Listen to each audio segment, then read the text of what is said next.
énergétique, d'accompagnement aussi des entreprises et des territoires sur cette question-là.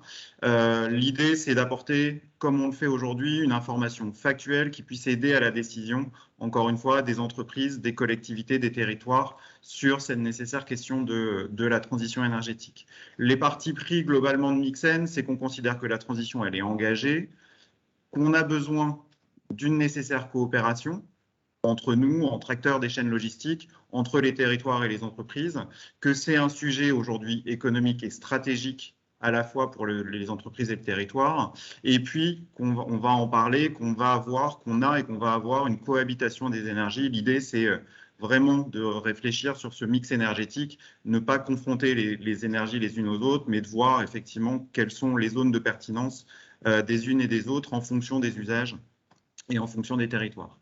Ce qu'on fait dans le cadre de Mixen, donc typiquement cet atelier en est un exemple.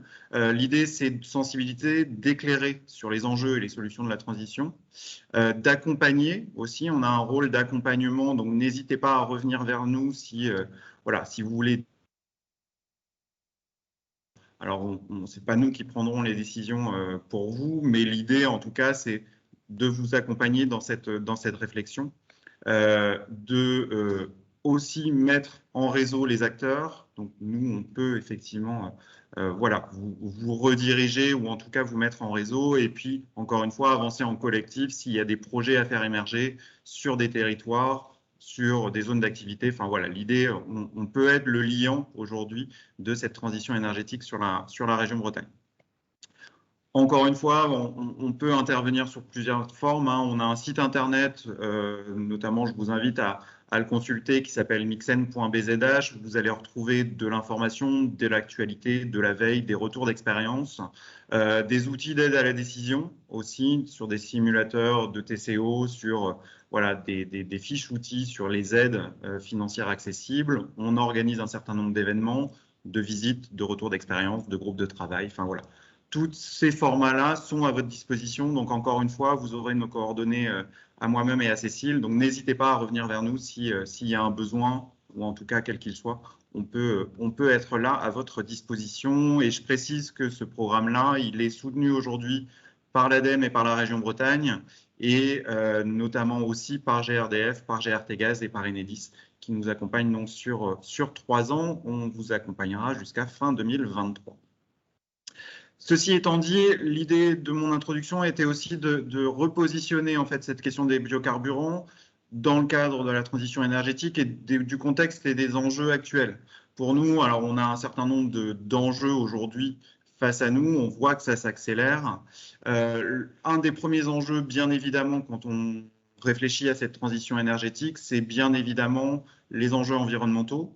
Alors, on sait qu'on a un enjeu aujourd'hui de santé publique autour des émissions de polluants atmosphériques. Il y a beaucoup d'efforts qui ont été faits par les transports et notamment par le transport routier depuis des années, mais ça reste une problématique aujourd'hui à traiter. Donc, les enjeux de santé publique qu'on va retrouver notamment dans la réglementation des différentes collectivités, on va en parler.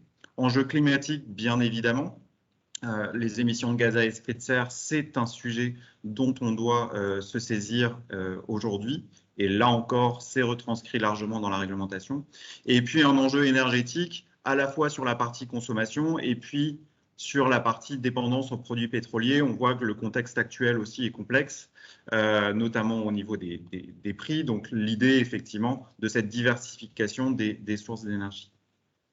On a aussi, bien évidemment, un enjeu réglementaire. Et on voit notamment, suite à la loi climat et résilience de l'été dernier, que ça s'accélère. On a aujourd'hui des échéances qui arrivent très vite jusqu'à 2025. On a cette année notamment des sanctions pour la non-transmission de l'information CO2 entre prestataires de transport et donneurs d'ordre. On a l'intégration de l'impact transport dans les rapports développement durable des grandes entreprises. On a aussi un certain nombre d'affichages environnementaux qui vont se mettre en place sur différentes typologies de produits qui vont intégrer effectivement l'impact transport. On a le retour possible d'une écotaxe régionale, enfin la possibilité donnée aux régions de repositionner l'écotaxe dont on a tant parlé dès 2024. Et puis, on a bien évidemment le sujet des zones à faible émission qui arrive dès 2025 dans 43 métropoles françaises. Et puis, ce qu'on a aussi à plus long terme, mais sur des échéances qui vont venir vite, toutes les interdictions de mise sur le marché de certains types de véhicules dès 2035-2040, avec la fameuse échéance d'interdiction de vente de poids lourds utilisant majoritairement des énergies fossiles, qui est aujourd'hui positionnée en 2040. Donc, bien évidemment, en fonction du taux de renouvellement des flottes, c'est une échéance qui va venir très vite. Un point aussi, pour nous, c'est aussi un enjeu concurrentiel. On voit aujourd'hui les entreprises qui se positionnent sur un certain nombre d'objectifs. Voilà, je vous ai mis quelques entreprises là engagées dans le dispositif FRED 21, qui est l'engagement volontaire de réduction des émissions de CO2 des transports par les chargeurs. Donc, bien évidemment, cette question de la transition énergétique, elle est aussi intégrée dans ces plans d'action. Et aujourd'hui, il faut aussi y répondre. Un point sur la réglementation locale, parce que c'est un enjeu et on voit que ça accélère. Donc, cette interdiction aujourd'hui des véhicules diesel, elle est largement européenne, notamment dans les capitales et les métropoles. On a des affichages de volonté politique aujourd'hui qui sont assez fortes, assez claires sur l'interdiction des véhicules diesel, avec des horizons qui vont de 2024, le Paris 2024 qu'on connaît, jusqu'à 2030, qui sont aujourd'hui affichés de manière réglementaire. Et puis, effectivement, on a cette nouveauté depuis la loi climat et résilience de l'obligation faite aux principales métropoles françaises de mettre en place des zones à faible émission d'ici le 1er janvier 2025. Voilà, au moins le cadre et l'agenda d'interdiction des véhicules les plus anciens sur les différents territoires. Donc sur le Grand Ouest, vous voyez que sur la Bretagne, vous voyez que Brest et Rennes sont concernés. Nantes, Saint-Nazaire, etc. sont aussi dans le scope. Donc ça arrive très vite, avec des agendas d'interdiction, bien évidemment, qui seront définis en local par chacune de ces collectivités. Un point aussi sur d'autres démarches, on a un certain nombre de démarches volontaires, notamment dans le cadre des chartes de logistique urbaine durable, qui sont mises en place par les collectivités. Donc aujourd'hui, sur la Bretagne, Rennes a lancé sa charte en juin dernier. Des collectivités comme Lorient, Quimper, Brest devraient suivre dans les prochaines semaines. Donc c'est aussi l'occasion de travailler avec les collectivités sur ces questions de logistique urbaine et notamment, bien évidemment, de transition énergétique. Le point sur les ZFE, on est bien aujourd'hui, et je pense que ce sera une des questions qui sera abordée par la suite, sur une interdiction possible de circulation des véhicules en fonction de leur vignette critère et donc en fonction de leur énergie et de leurs normes euro, voilà, pour aller vers les véhicules de vignettes critères les plus basses, voire les vignettes critères, enfin les vignettes vertes dans le temps. Donc voilà, pour information, je vous ai remis effectivement les différentes catégories de vignettes en fonction du type de véhicule, donc sur la catégorie poids lourd. Encore un point sur ces ZFE. Donc certaines ZFE, vous le savez, sont déjà en place sur Paris, sur le Grand Paris, sur Grenoble, etc. D'autres sont annoncées très vite sur Saint-Étienne, sur Toulouse, etc. Avec, dans certaines collectivités, une obligation d'un agenda d'interdiction de certains véhicules qui est déjà obligatoire aussi au travers de la loi climat, donc sur toutes les collectivités qui connaissent des pics de pollution fréquents, avec un agenda que vous voyez sur la ligne du milieu, avec l'interdiction des vignettes critères 3 dès 2025 sur ces territoires. A priori, pas de territoire concerné, notamment sur la région Bretagne. Mais voilà, globalement, une accélération de cet agenda aujourd'hui. Et puis, dernier point sur les enjeux, on a bien évidemment des enjeux sociétaux vis-à-vis d'attentes des consommateurs, d'attentes de la société civile, et puis bien évidemment aussi en interne des collaborateurs. Donc, la transition énergétique, pour nous, elle fait aussi partie de voilà, l'attractivité des métiers, l'attractivité de l'entreprise, des questions de marque employeur, donc bien évidemment une nécessité de s'engager. Ce qui est bien, c'est qu'effectivement, l'ensemble des acteurs de la chaîne peuvent effectivement travailler sur cette question de la transition énergétique, plus largement de l'optimisation des transports. Je vous passe, mais effectivement, chacun a son rôle à prendre, que ce soit les chargeurs, les transporteurs, les commissionnaires, les consommateurs, bien évidemment, et les collectivités qui peuvent effectivement accompagner cette transition. Rapidement, du coup, ces enjeux, pour nous, c'est vraiment des questions d'accès au marché, de réponse à la réglementation. C'est aussi des enjeux économiques et commerciaux. Et puis, en termes d'attractivité, des enjeux de marque employeur, bien évidemment. Une fois ces enjeux posés, pour nous, effectivement, l'intérêt, et c'est bien tout l'objectif du programme Mixen, c'est de parler de mix énergétique, c'est-à-dire qu'on n'a pas aujourd'hui, on doit faire le deuil de la solution seule et unique qui va répondre à tous les objectifs qu'on se fixe. On est bien dans notre vision sur un mix énergétique où vont jouer différentes énergies. Dans le cadre de Mixen, on parle biocarburant, mais on parle aussi bio-GNV, bien évidemment, on parle électrique, on parle hydrogène demain. L'idée, c'est effectivement de trouver la meilleure solution en fonction des usages et en fonction des besoins. L'idée aussi derrière, c'est qu'on a cette transition énergétique, mais aussi transition de filière, c'est-à-dire qu'il faut bien faire avancer l'ensemble des acteurs, que ce soit les constructeurs de véhicules, que ce soit la maintenance, que ce soit la formation. Enfin voilà, on a tout ça à faire avancer ensemble sur ces questions. L'idée derrière, et je pense que ça va être un des objectifs de cet atelier, c'est de dire quelles solutions potentiellement au pluriel, je dois choisir vers quelle solution je dois me diriger. Pour nous, il y a plusieurs questions qui se posent. Il y a bien évidemment les questions économiques, mais il y a aussi les questions d'offres de véhicules, les questions d'avitaillement, les questions de facilité d'intégration ou d'accompagnement du changement dans les entreprises, et puis bien évidemment les questions environnementales, savoir les avantages des énergies les unes par rapport aux autres. Donc, c'est complexe et donc aujourd'hui, cet atelier doit forcément, normalement, j'espère, vous apporter un certain nombre d'éléments sur ces questions. Donc, encore une fois, nous, on s'intéresse à l'ensemble des activités, enfin, à l'ensemble des énergies alternatives. Aujourd'hui, on fait un focus effectivement sur les agrocarburants, sur les biocarburants, mais bien évidemment, l'ensemble des énergies sont traitées dans le cadre du programme Mixen. Un point sur les biocarburants et puis je laisserai au besoin les uns et les autres répondre ou repréciser ces éléments. Donc aujourd'hui, on a de disponibles un certain nombre d'agrocarburants, de biocarburants, peut-être que ce sera l'occasion de savoir comment on les appelle.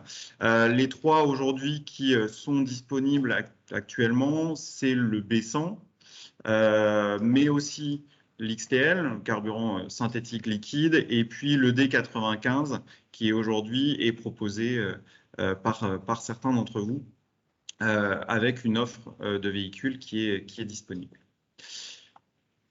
Un point, encore une fois, sur ces différentes solutions, l'idée c'est de voir sur les critères de choix ou en tout cas sur les caractéristiques qui permettent d'accompagner cette décision. Sur le B100, alors comme sur les autres biocarburants, on est sur une solution d'avitaillement dédiée avec une cuve dédiée et connectée, puisque aujourd'hui ces biocarburants sont dédiés aux flottes captives avec des contrats d'approvisionnement dédiés. Aujourd'hui, sur le B100, on a une offre véhicule donc sur les véhicules neufs. On a la possibilité, et c'est aussi tout l'intérêt des biocarburants, d'avoir la possibilité de l'utiliser sur les véhicules sur le parc existant. Donc aujourd'hui, le B100 est compatible sur les normes Euro 0 à Euro 5, avec une homologation ou en tout cas avec un rétrofit nécessaire sur les Euro 6. Voilà. Il y a une offre B100 exclusif aujourd'hui de certains constructeurs donc qui ne permettent que d'utiliser du B100 et de ne pas basculer du B100 au diesel.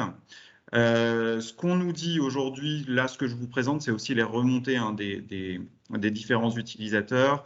On nous donne une surconsommation.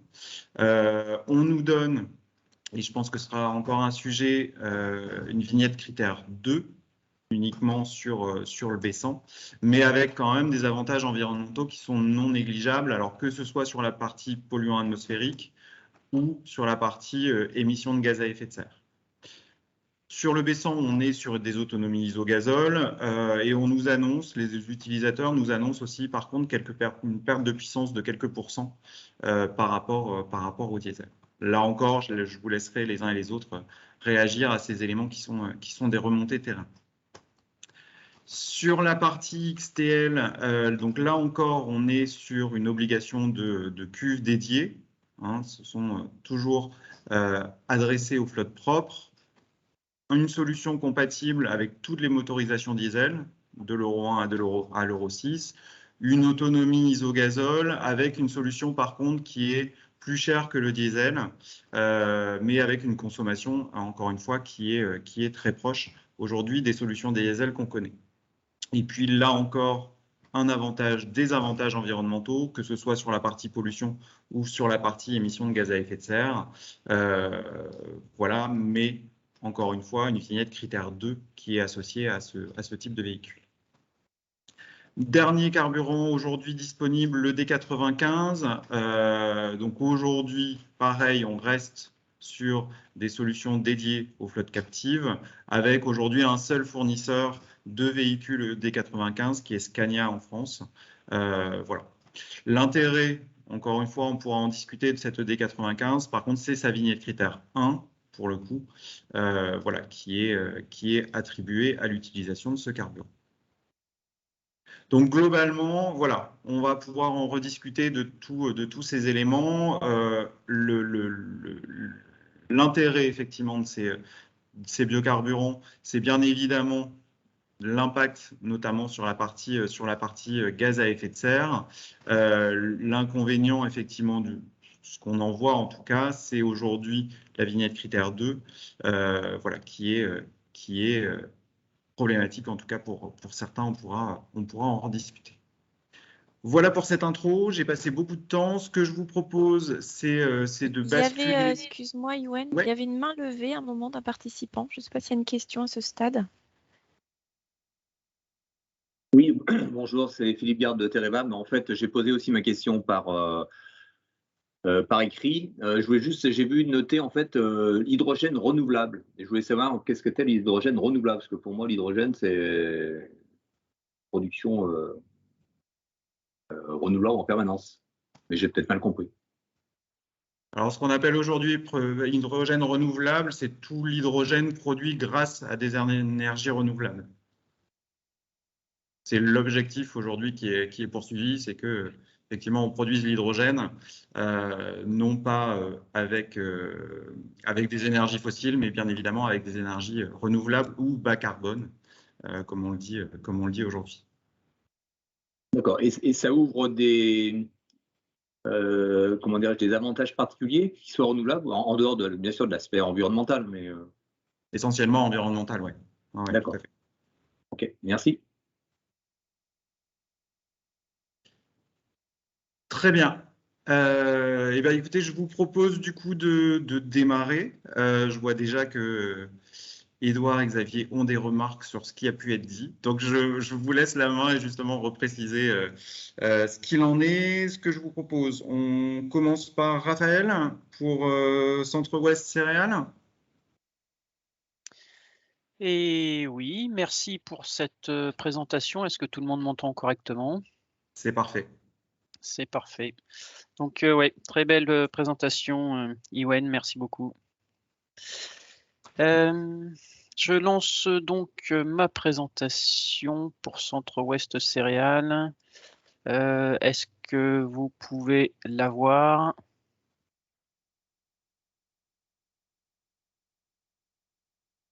Hop.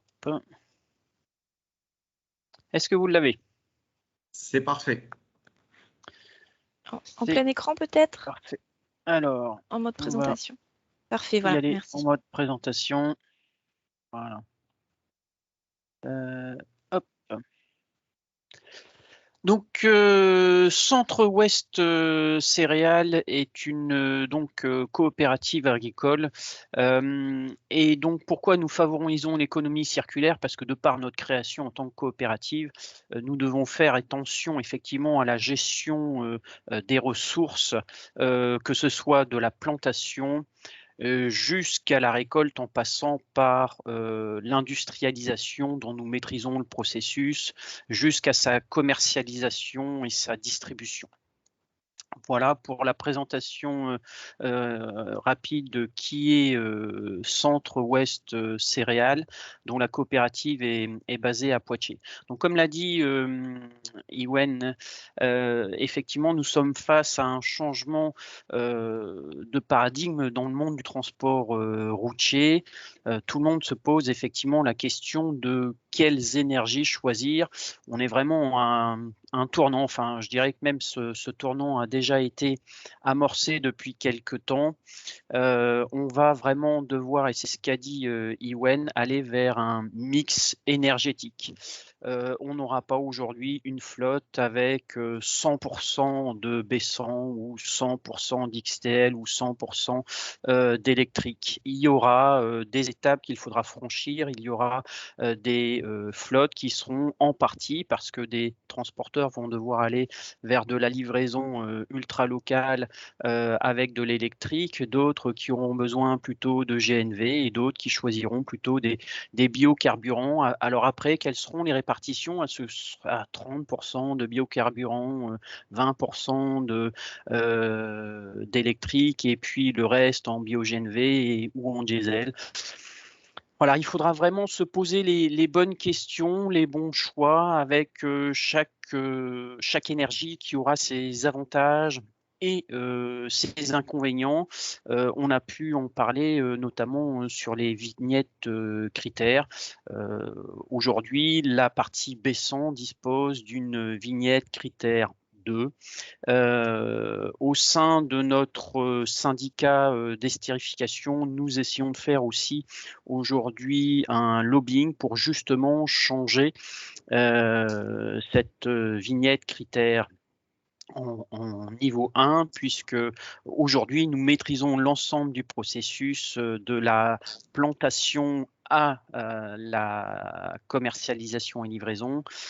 Et c'est pour ça qu'on pense qu'avec cette traçabilité que nous offre aujourd'hui notre statut coopératif, nous permettrait effectivement d'obtenir cette vignette critère 1, en dehors du fait que nous avons des réductions d'émissions très très importantes sur les biocarburants à base de B100.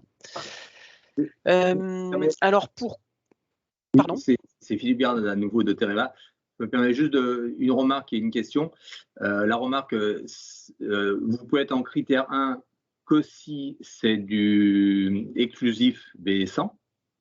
Parce que l'avantage effectivement du B100 comme les autres, on peut avoir du mix ou de l'exclusif. Donc ça pourrait être que, à mon avis, en exclusif. Et donc ça, c'était ma remarque. Et ma question, c'était, est-ce que vous avez, parce que ça fait un moment qu'on en parle, est-ce que vous avez une échéance ou en tout cas un pourcentage effectivement d'aboutissement sur cette vignette critère 1 sur le B100? Aujourd'hui, je n'ai pas plus d'informations à donner sur l'état d'avancement de ce dossier-là. On a bon espoir. Maintenant, vous dire, est-ce que c'est dans une semaine, dans 2 mois ou dans 6 mois, je ne vous mentirai pas, je n'ai pas la réponse à cette question-là dans l'état actuel des données. Malheureusement.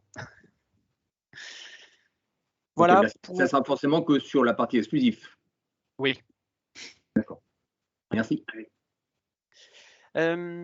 Alors pourquoi B100?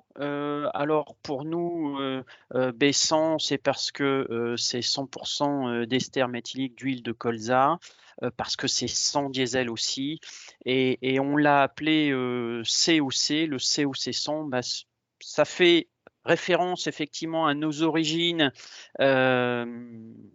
agricole, puisque on a mis cet emblème du coq aussi, pour dire qu'effectivement nous faisons le coq 100. C'est un petit trait d'humour, et 100 parce qu'il est 100% français, biodégradable. C'est une énergie complètement renouvelable, végétale. Et pourquoi on dit 100% tracé? Parce que nous maîtrisons, je le répète, de la plantation. Ce sont l'ensemble de nos adhérents, 1800 agriculteurs, qui plantent ce colza, qui le récoltent, et nous le transformons dans notre usine de trituration. Donc c'est pour ça que nous sommes aussi 100% tracés. Alors comme l'a dit Iwen, effectivement, le B100, c'est essentiellement pour des flottes captives, et pas essentiellement, ça n'est que pour des flottes captives.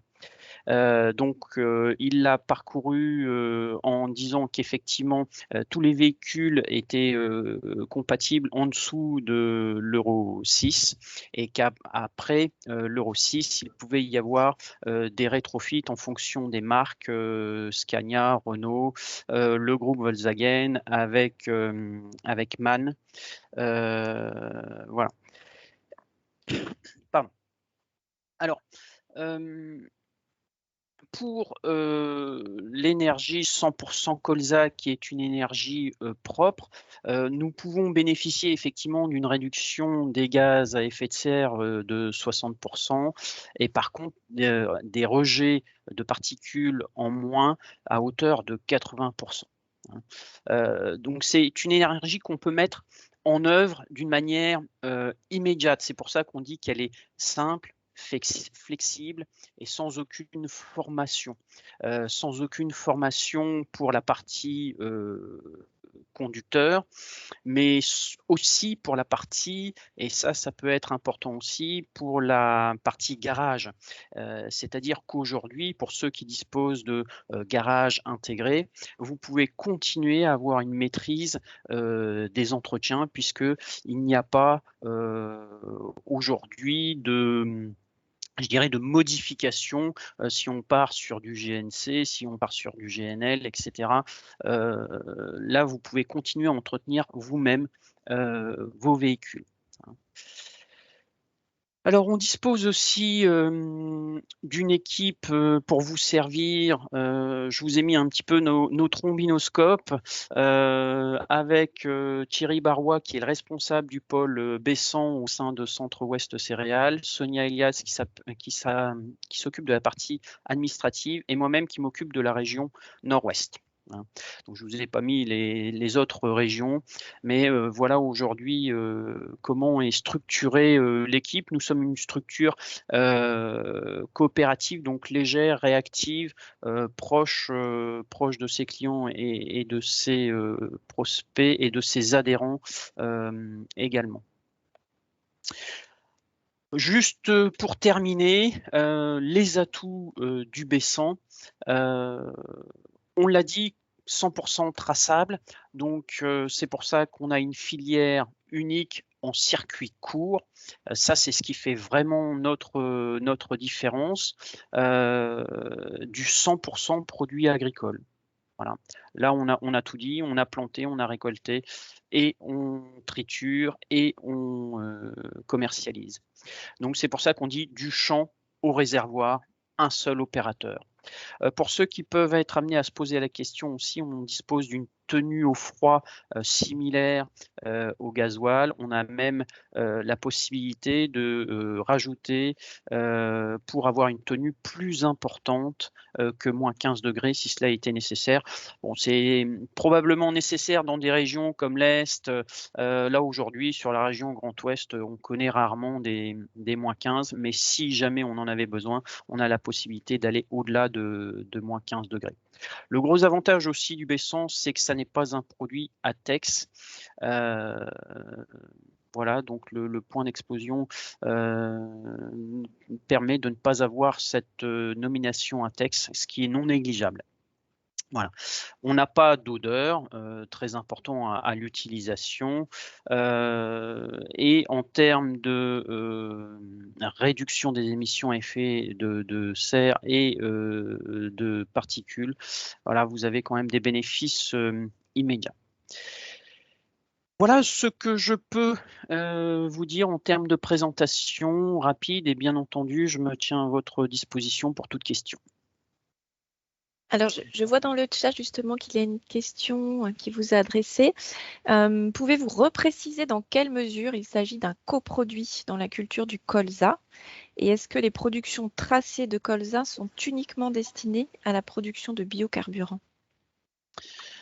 Alors, dans notre façon de travailler aujourd'hui, nos 1800 adhérents ne plantent pas du colza pour planter du colza. On ne plante pas du colza pour faire que du biocarburant.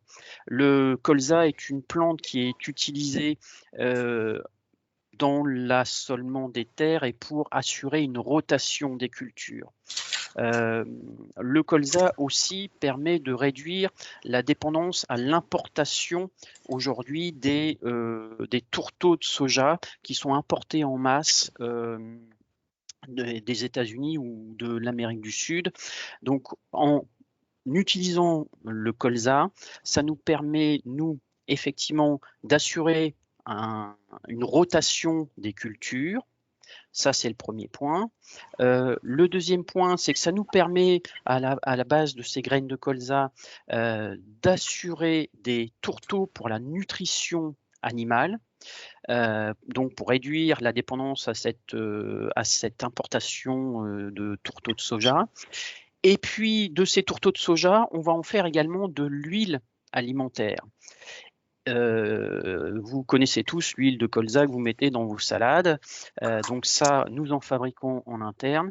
Et un autre produit, c'est donc le biocarburant. Et on va même aussi plus loin aujourd'hui, puisqu'on fait aussi de la glycérine pour de l'industrie pharmaceutique, pour des crèmes de soins. Donc, le biocarburant n'est pas la finalité. D'accord. Le colza nous permet effectivement d'avoir une multitude de produits. Est-ce que j'ai répondu à la question? Alors oui, merci beaucoup. En partie, en fait, du coup, c'est juste, je voulais comprendre si c'est le même process d'extraction qui va servir à faire soit de l'huile, soit du biocarburant, c'est-à-dire que c'est la même matière qu'on utilise soit en valorisation cosmétique, pharmaceutique, alimentaire ou énergétique, en fait. C'est bien la même. Alors voilà, c'est la même graine et la même graine, on a plusieurs procédés qui vont d'abord nous permettre de transformer cette graine en un tourteau. Donc il y a une première pression à froid à un certain degré, une deuxième pression où on réchauffe un petit peu plus, où on va séparer les matières, et au fur et à mesure, on va obtenir différents produits. Et après avoir obtenu effectivement ces différents produits, on va amener un procédé qu'on appelle d'estérification qui va nous permettre effectivement de sortir le baissant. Donc il y a différents procédés derrière qui nous permettent d'obtenir différents produits, et les différents produits sont le tourteau pour la nutrition animale, l'huile qui est raffinée pour la partie alimentaire, l'estérification qui nous permet de faire le baissant, et on a un autre produit qui sort aussi à côté de ça qui s'appelle la glycérine qui nous permet de faire de l'industrie pharmaceutique. Très clair, merci beaucoup. Ok, merci. Alors, je vois qu'il y a des questions, notamment sur le coût. Je vous propose de garder cette question une fois qu'on aura vu tout le monde, on va dire. Par contre, il y a une question, effectivement, Raphaël, sur les capacités de distribution de votre côté. Alors, côté distribution, aujourd'hui, Centre-Ouest Céréales dispose également d'une filiale qui s'appelle Centre-Ouest Logistique, qui, donc vous les voyez derrière moi, qui sont pas limités à ces 3 véhicules-là. On dispose d'une flotte d'environ 50 véhicules qui nous permet d'assurer également la distribution, et ces véhicules-là roulent et uniquement au baissant. D'accord. Et en capacité de production aujourd'hui? Alors, la capacité de production aujourd'hui est limitée, et c'est pour ça qu'on parle d'un mix énergétique. On est limité, si vous voulez, à peu près environ 4 millions de véhicules. Donc, on a un peu de marge, puisque c'est notre propre usine d'estérification. Ok, très bien. Et il y a une question, effectivement, est-ce que vous distribuez uniquement en Bretagne ou sur toute la France? Alors, nous distribuons aujourd'hui sur l'ensemble de la France. Ok, très bien. Merci Raphaël. Je vous propose de passer à Edouard, du coup, côté Altins. Ouais, très bien. Merci beaucoup, Ewen. Je vais prendre le Alors contrôle. déjà, a priori, j'ai dit une erreur sur le XTL HVO, il n'y a pas de cuve dédiée. Je vous laisserai repréciser. Exact. Alors, affichage plein écran. Voilà, est-ce que vous voyez bien? Est-ce que tout le monde voit ma présentation? Il faudrait désactiver votre présentation. Pardon? Alors, attendez. Il faudrait que centre... Raphaël, il faudrait arrêter le partage d'écran. Ouais. Désolé, Edouard, je quitte. Merci. Je t'en prie. Donc, voilà, je prends la main. Tac. Voilà, hop, je vais mettre en plein écran. Affichage. Voilà, est-ce que tout le monde voit bien? On entend bien? Parfait. 5 sur 5, parfait. Très bien. Donc, Altins, quel est notre positionnement sur le marché?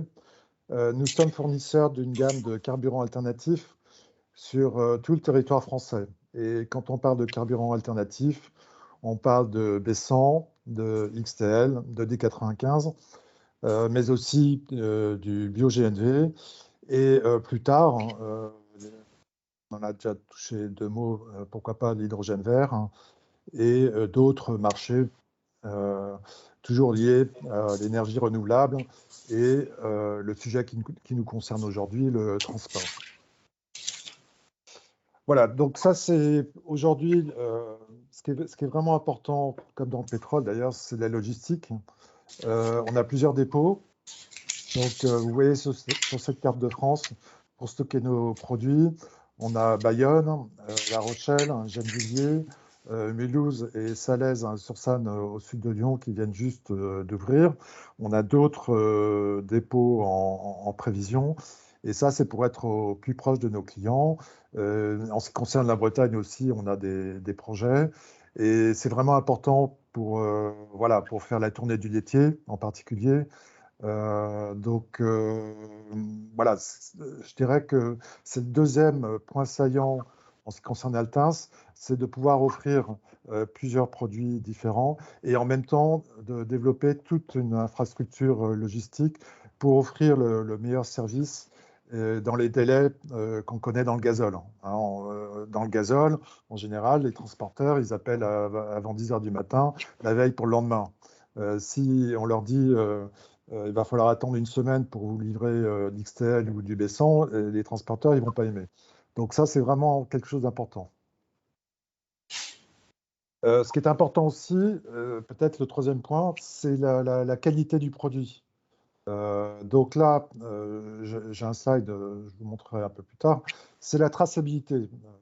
C'est aussi, on a parlé, je pense que tout le monde va en parler, mais voilà, c'est la qualité du produit et aussi pour être capable de certifier au bout de l'exercice qu'on voilà, qu'on a permis à nos clients de réduire les gaz à effet de serre de 90, de 80 ou de 60% en fonction du carburant utilisé. D'accord? Alors, là, je passe rapidement. Il y a, je dirais, 2 types de clients. Les transporteurs de voyageurs ou de marchandises, c'est ce qui nous occupe aujourd'hui. Il y a aussi les collectivités locales qui ont leur mot à dire.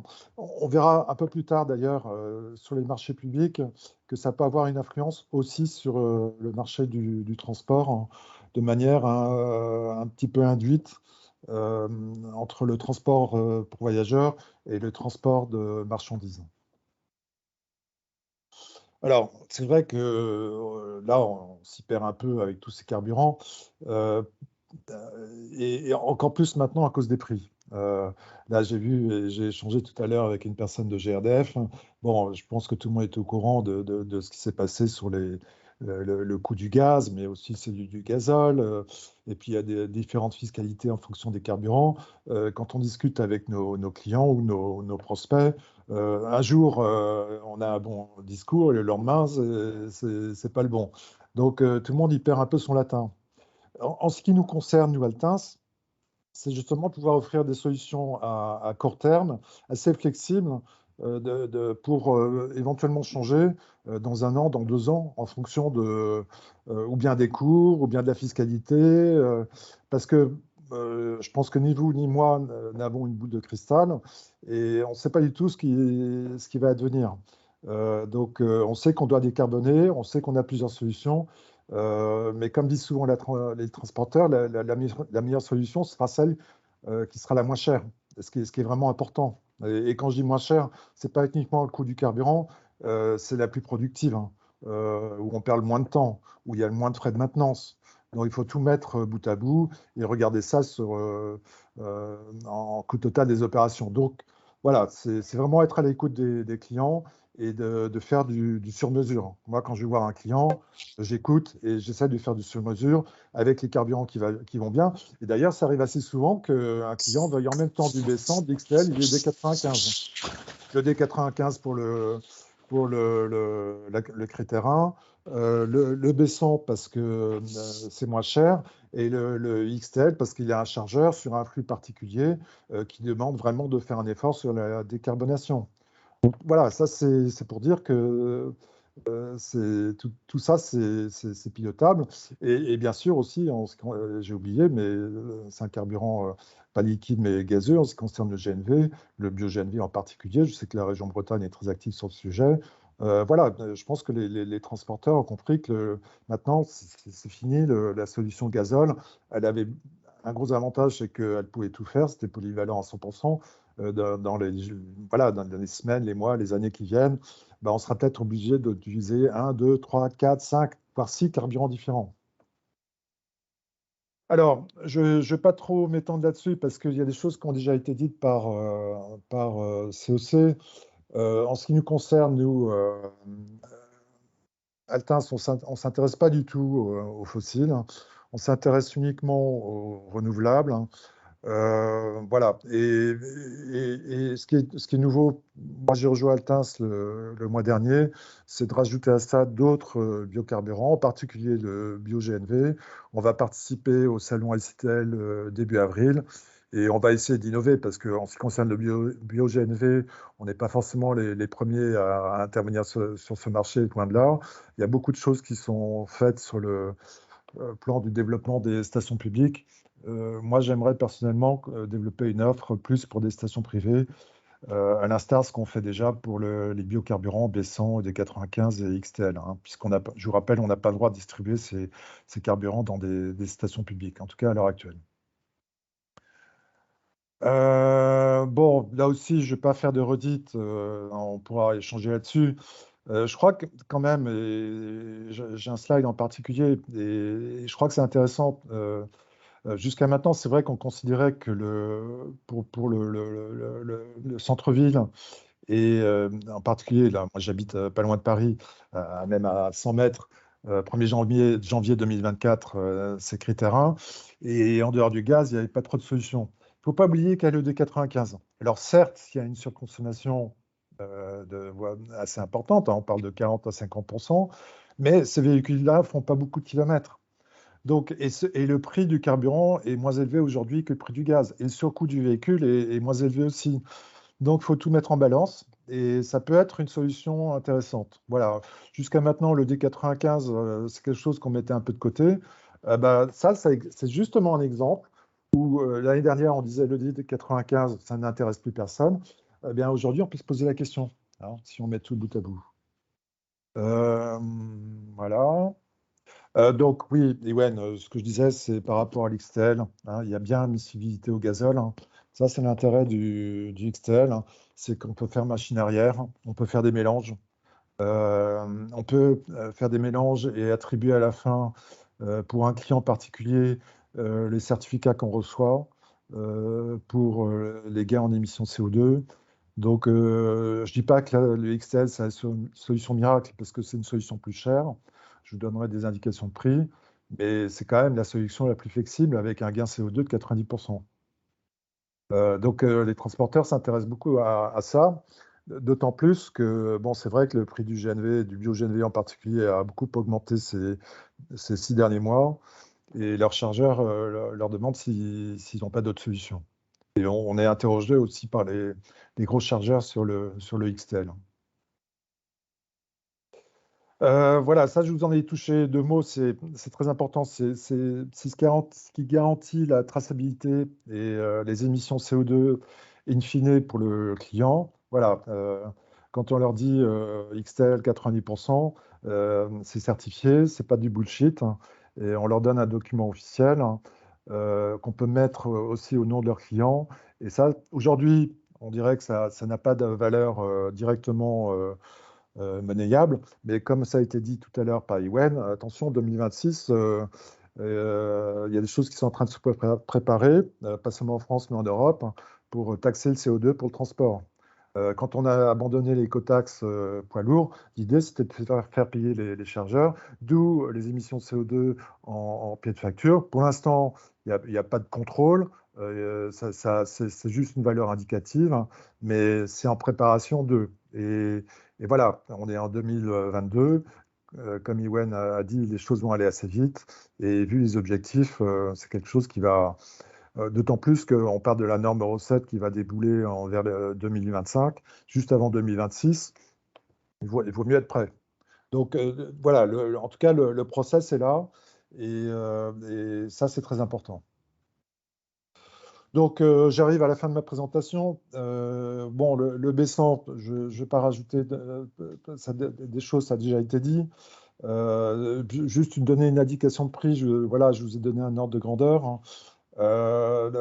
Avec les avantages et les inconvénients, bon, je pense que Ewen vous passera les slides ensuite.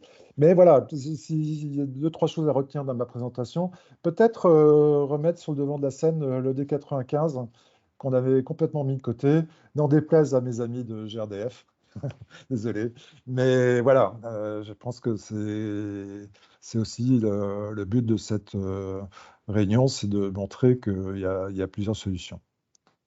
Voilà, ça, je ne vais pas m'étendre là-dessus, mais c'est quand même important. C'est un décret qui est passé en novembre. C'est pour les marchés publics. Et on voit quand même que les biocarburants, que ce soit l'HVO, XTL, D95, B100, à partir du moment aussi où ils sont irréversibles, peuvent être considérés dans le groupe 2 ou dans le groupe 1 bis en tant qu'hybride. Donc voilà, ça c'est pour les voyageurs et ça c'est pour les marchandises. C'est intéressant d'avoir ça parce que ça peut annoncer d'autres choses. On en a parlé tout à l'heure. Pourquoi pas un jour le B100 et le XTL en critère 1.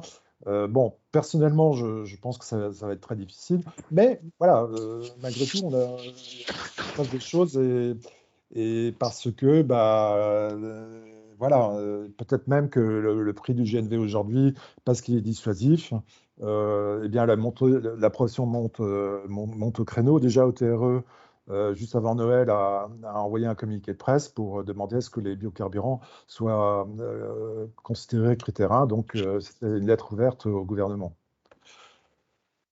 Voilà, donc là, vous avez nos coordonnées. Donc, moi, je suis là pour coordonner l'action commerciale avec Com dans la partie, sur la façade atlantique, Philippe qui s'occupe du quart nord-est, Julien qui s'occupe du quart sud-est, et Mohamed et Étienne que vous avez peut-être rencontrés puisque ce sont les fondateurs d'Altins, société qui a été créée seulement il y a 2 ans.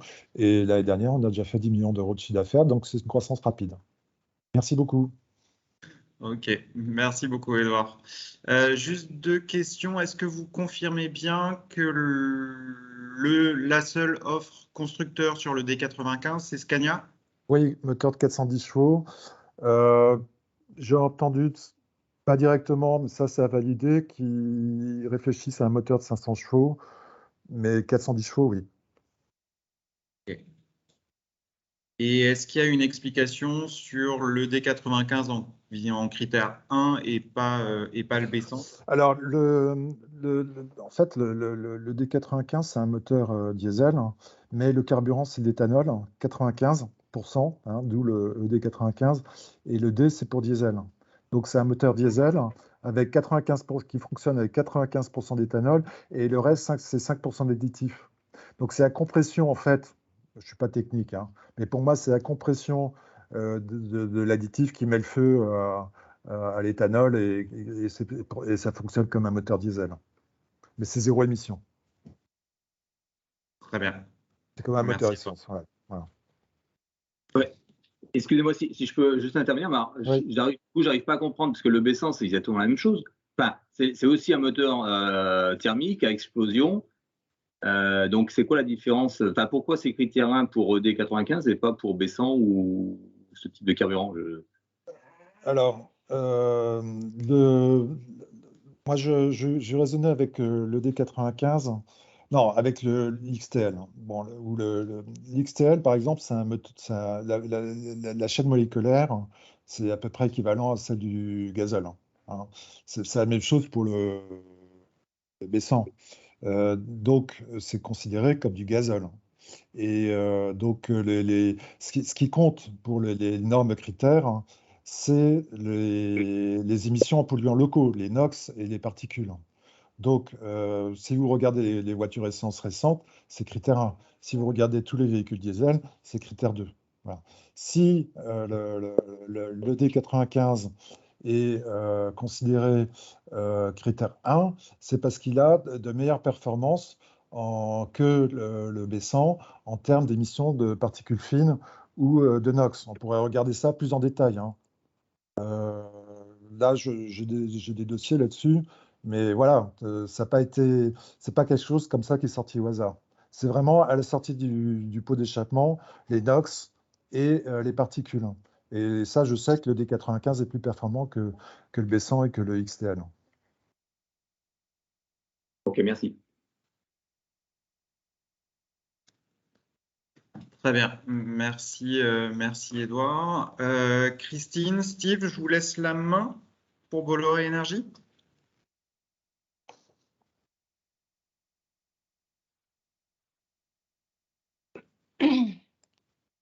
Donc, bonjour à tous. Vous voyez mon écran? C'est parfait, pas en plein écran, mais... Alors, attends, j'y viens. Parfait. Bon, c'est super. Je crois que je vais embaucher des nouveaux commerciaux. On a eu une belle présentation de la part d'Altens et de la part de COC. Magnifique. Alors, chez Bolloré Énergie, moi, je vais vous parler un petit peu de qui nous sommes. Bolloré Énergie est une BU au sein de Bolloré Transport et Logistics qui regroupe à peu près 37 000 personnes dans le monde. Tout le monde a lu ce qui se passe chez Bolloré en ce moment. Nous sommes donc un acteur majeur de la logistique pétrolière avec 5 dépôts massifs en pleine propriété, plus une kyrielle donc de dépôts dans lesquels nous avons des participations ou actionnaires majoritaires, notamment sur le dépôt de Rouen Petit Couronne. Et pour nous, la baisse des émissions, c'est pas nouveau. Depuis 1994, le groupe a développé, tout le monde le sait, en Bretagne, les batteries.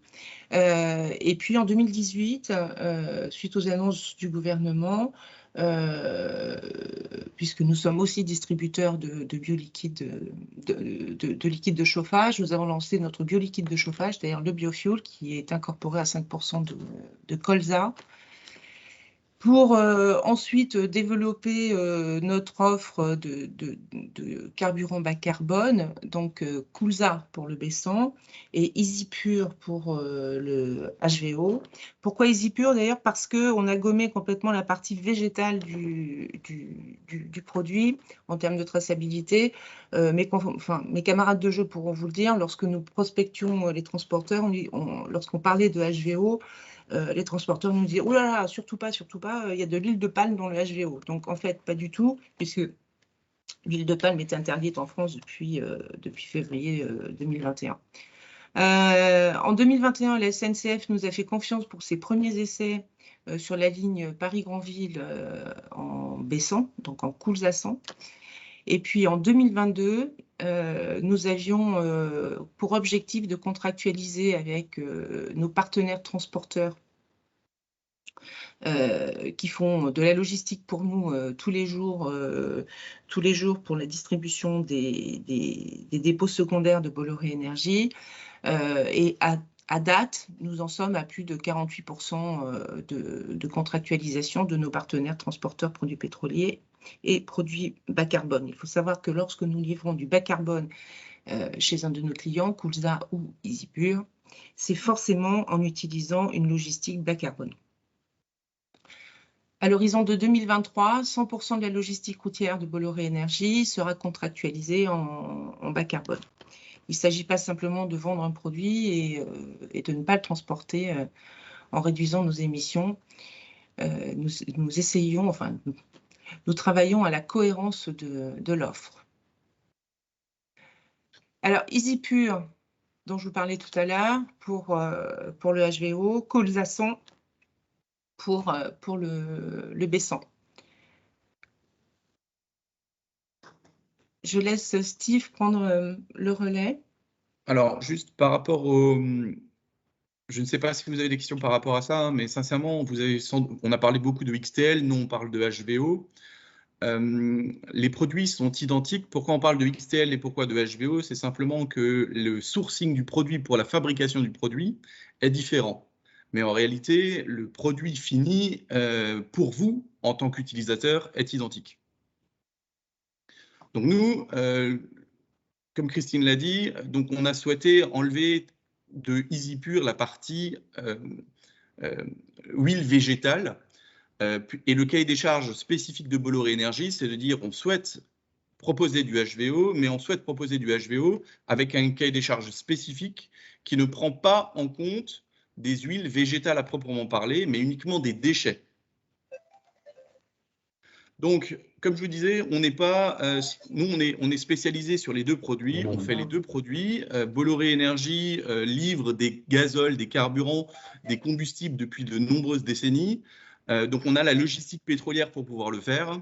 Donc, en livraison, effectivement, comme le disait Christine, bas carbone, au départ, soit de nos agences en petits porteurs, si c'est possible, ou soit effectivement en livraison gros porteurs. Donc, on propose EasyPure et Coolza, donc Coolza étant notre dénomination pour le baissant. Alors, il est effectivement issu 100% de colza cultivé localement et certifié durable. On a l'obligation, dans tous les cas, Bolloré souhaite que l'ensemble du Coolza qui soit livré en France vienne exclusivement de la production de Coolza français. Donc, c'est effectivement un procédé de transestérification, mais là, je ne vais pas rentrer dans le détail. Mes collègues de COC en ont dit suffisamment. Il y a effectivement une réduction des particules fines importante et la molécule est différente d'un diesel. Certes, on ne parle pas d'un diesel, mais d'un carburant parce qu'il n'a pas une nomenclature diesel, il n'est pas comparable à un diesel de façon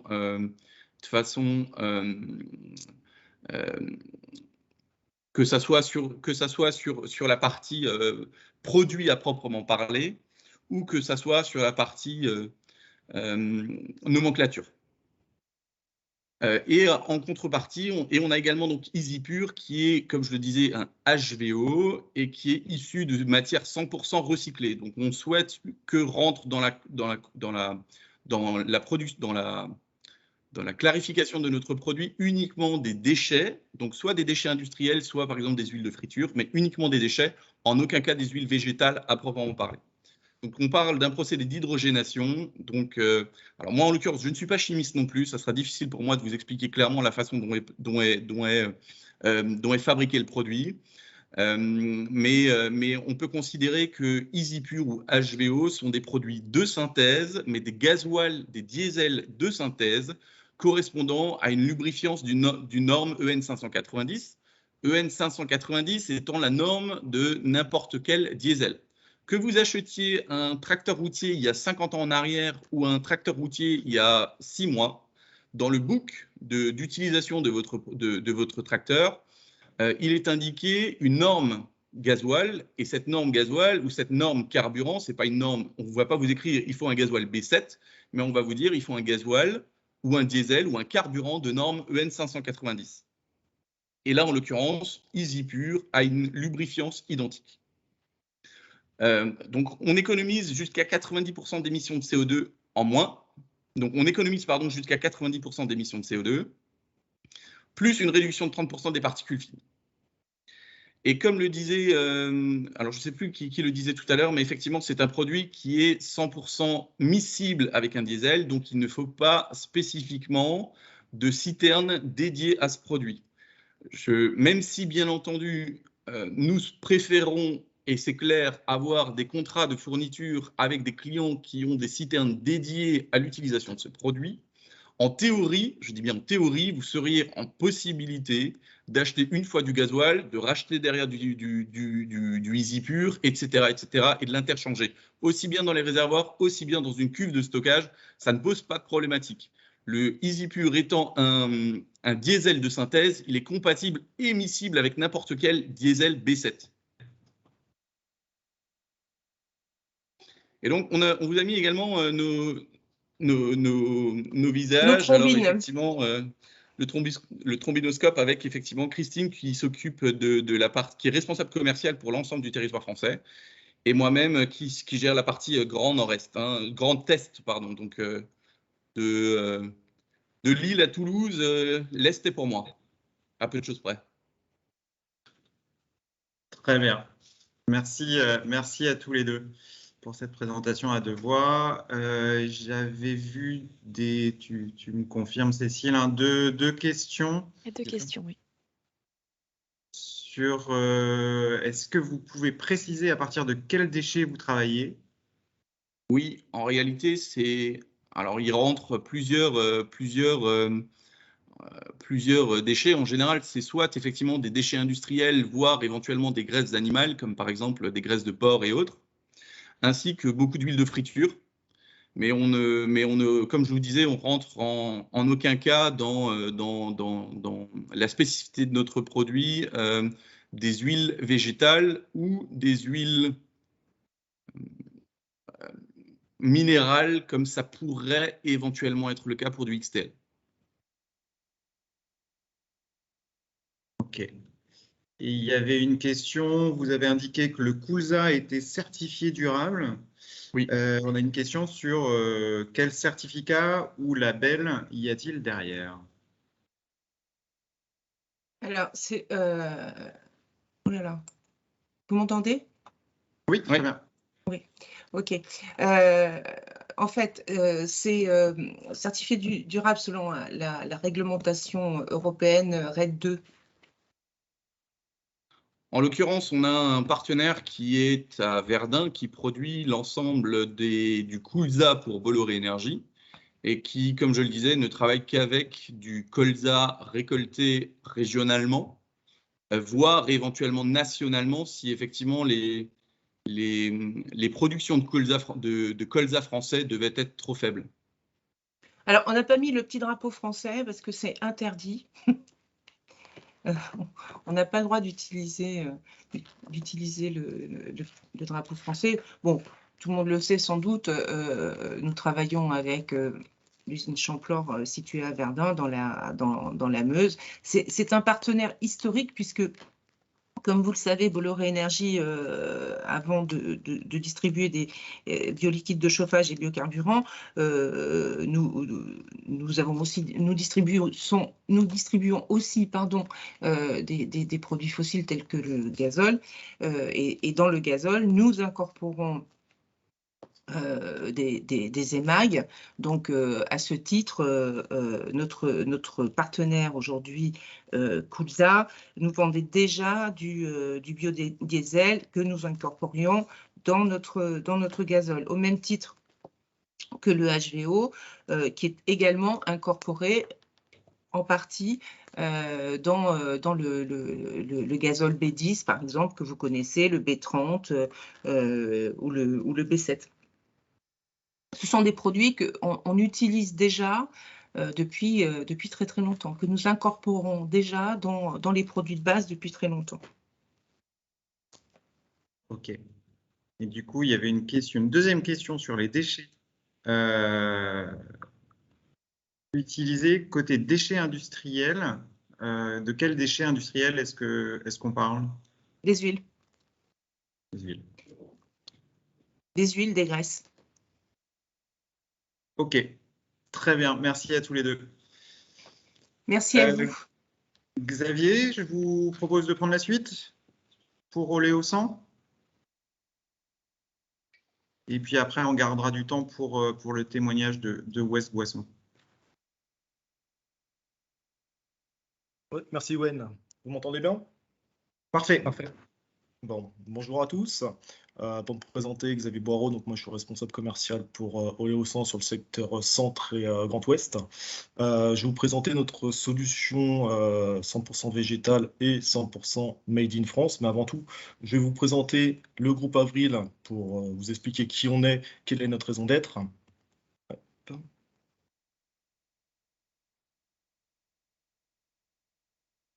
Donc le groupe Avril, c'est un groupe qui est né dans les années 80, qui est 100% agricole, qui est détenu par des fédérations agricoles. Il n'y a pas d'actionnaire chez nous. On a de l'actionnariat de gouvernance, mais pas de l'actionnariat financier. On est le 4e groupe agro-industriel en France. Donc on représente dans le monde 82 sites industriels pour 5,8 milliards de chiffre d'affaires et 7600 collaborateurs. On a des filiales en France donc, qui sont orientées plutôt grand public, mais aussi spécialisé dans le monde professionnel. Nous, on a une raison d'être aujourd'hui, c'est servir la Terre à travers plusieurs missions, c'est-à-dire pour les principales, nourrir les hommes et les animaux et participer à la préservation de la planète. Donc, excusez-moi, juste enlever ce petit item. Donc aujourd'hui, on se spécialise dans diverses activités, notamment l'alimentation humaine, la recherche et le développement orienté au monde agricole, les énergies renouvelables et la chimie renouvelable. Il faut savoir que tous les bénéfices du groupe Avril sont réinvestis dans la filière agricole. Donc on participe également dans des investissements, dans l'amont et l'aval du monde agricole. Donc ça passe par des prêts bancaires ou des participations dans les sociétés. Donc, à travers ces filiales, celle à laquelle on appartient, c'est CEPOL. Donc, CEPOL, Société agro-industrielle des producteurs d'oléagineux, donc qui est née également dans les années 80 et qui est spécialisée dans la trituration de graines de colza. Donc, on parle beaucoup de colza, mais on fait aussi du tournesol. Là, aujourd'hui, je vais vous parler que de colza parce que notre produit Oléo 100 est garanti 100% colza et qui plus est 100% colza français. Donc, on travaille avec 50 000 agriculteurs qui nous fournissent les graines de colza. Donc, on triture 3 millions de tonnes de graines pour une production de biocarburant de 1,5 million de tonnes par an. Donc, on dispose de 4 sites de production en France. L'image que vous voyez, c'est notre usine du Mériot, qui est une des plus grandes de France et plus grande d'Europe de production de biocarburant. Et on a mis en place Oléo 100 depuis 2018. Donc, Oléo 100, pour vous en parler concrètement, bien que mes confrères juste avant ont pas mal parlé de B100, et d'ailleurs je les remercie de leur qualité des qualités des présentations. Nous aujourd'hui, sur le segment B100, donc Oléo 100, on garantit un colza 100% français, donc au niveau de sa production et au niveau de son estérification. On vous le garantit par plusieurs procédés. Tout d'abord par rapport à sa traçabilité. Donc les schémas 2BSVS en France et ISCC en Europe. Et au-delà de ça, on garantit notre produit en attestant de nos données tous les ans à la DGEC, donc la Direction Générale de l'Énergie et du Climat. On est audité tous les mois par le Bureau Veritas pour attester du bien fondé de notre traçabilité et de ce qu'on vend à nos clients. Donc au-delà de ça, on a aussi une qualité de niveau 5 par rapport à notre produit. Donc cette qualité de niveau 5, ce n'est pas nous qui l'avons inventée, c'est le groupe Volvo en Suède, donc qui a on va dire la certification la plus sévère au monde concernant les biocarburants et qui, à travers différents procédés de mesure, notamment au niveau de la teneur en eau, de la teneur en soufre et des métaux alcalins, je ne vais pas m'attarder sur ce schéma-là, attestent des niveaux de qualité qui peuvent influer sur le système de post-traitement des véhicules. C'est pour ça qu'en France, en tout cas, vous avez différentes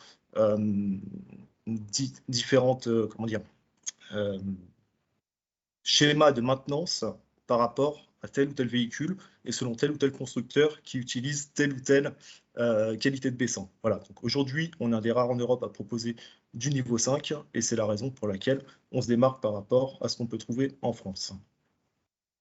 Donc aujourd'hui, Oleosan, c'est une équipe d'experts d'une trentaine de personnes donc qui sont spécialistes dans leur métier. Moi, je suis axé au niveau du commerce, mais vous avez aussi une partie technique, une partie qualité, une partie communication, dont je vais vous parler juste après, et une équipe logistique, bien sûr, qui approvisionne nos clients. Donc aujourd'hui, toutes les cuves qu'on fournit à nos clients sont connectées en télémétrie. Ça veut dire qu'on voit le niveau à distance et on est proactif sur l'approvisionnement.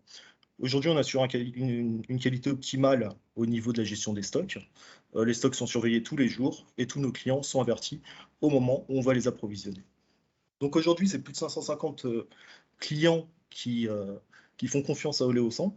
À travers ça, donc on a bien sûr des activités de TRM, du BTP et des collectivités. Donc aujourd'hui, on a 3500 camions qui roulent avec notre produit, ce qui fait qu'on a un bon retour d'expérience sur notre produit. Et d'ici fin 2022, on prévoit 6000 camions qui tourneront avec notre solution.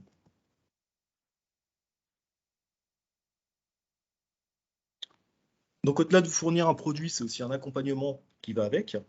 Donc vous avez une équipe technique qui est à votre disposition, une équipe commerciale bien sûr qui est présente sur toute la France. On peut vous accompagner chez vos clients pour présenter notre solution, faire valoir ce qu'est le baissant et qu'est-ce que ça peut apporter à vos clients, parce que c'est pas le tout de rouler vert, mais il faut aussi le faire savoir. Donc aujourd'hui, on est présent également sur les réseaux sociaux, dans la presse, sur les salons, et on fournit tous les ans un certificat de durabilité à nos clients. Donc je vous le répète, qui est attesté par les autorités publiques et contrôlé par le Bureau Veritas. Je vous remercie de votre attention. Je vais laisser la main à Iwen et je me tiens à votre disposition si vous avez des questions complémentaires. Très bien, merci, merci Xavier. Est-ce qu'il y a des questions spécifiques? Non, du coup, je vous propose d'essayer de voir le avec Pascal Gérardin, donc du coup, côté Ouest Boisson. Par contre, Xavier, si vous pouviez désactiver le partage. Super, merci. Alors, est-ce que Pascal est là?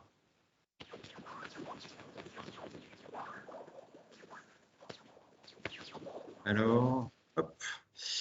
Bon, on va essayer de faire son retour d'expérience par téléphone. On va voir si ça peut faire.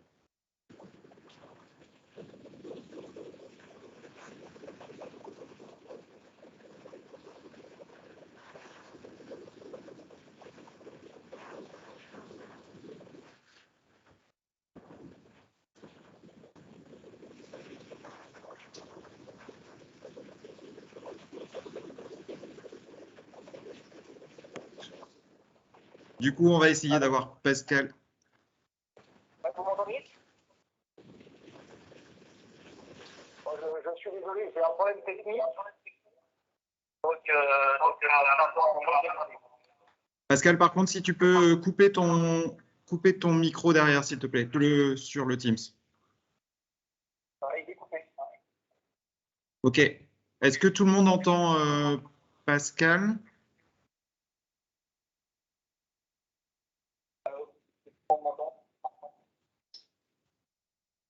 On entend, mais à peine, c'est assez loin. Je ne sais pas si vous pouvez rapprocher le téléphone ou. On va essayer. Bon, Pascal, si tu peux parler fort. Ouais, je vais parler clair. C'est mieux, OK. merci. Bonjour tout le monde. Donc, je me présente, Pascal Gérardin.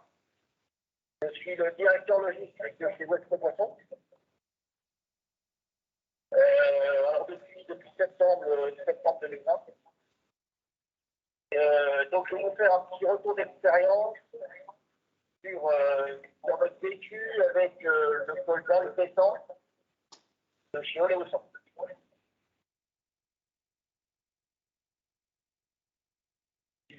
Alors, déjà, je vais recontextualiser rapidement West Poisson.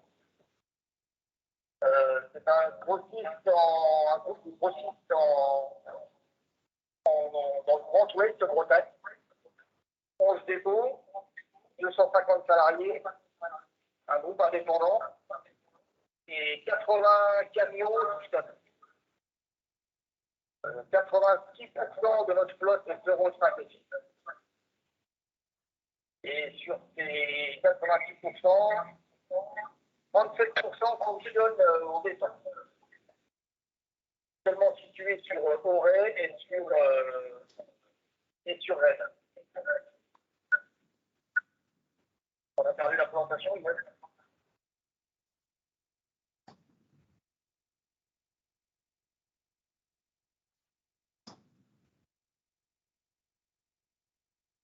Alors pourquoi est-ce que nous avons.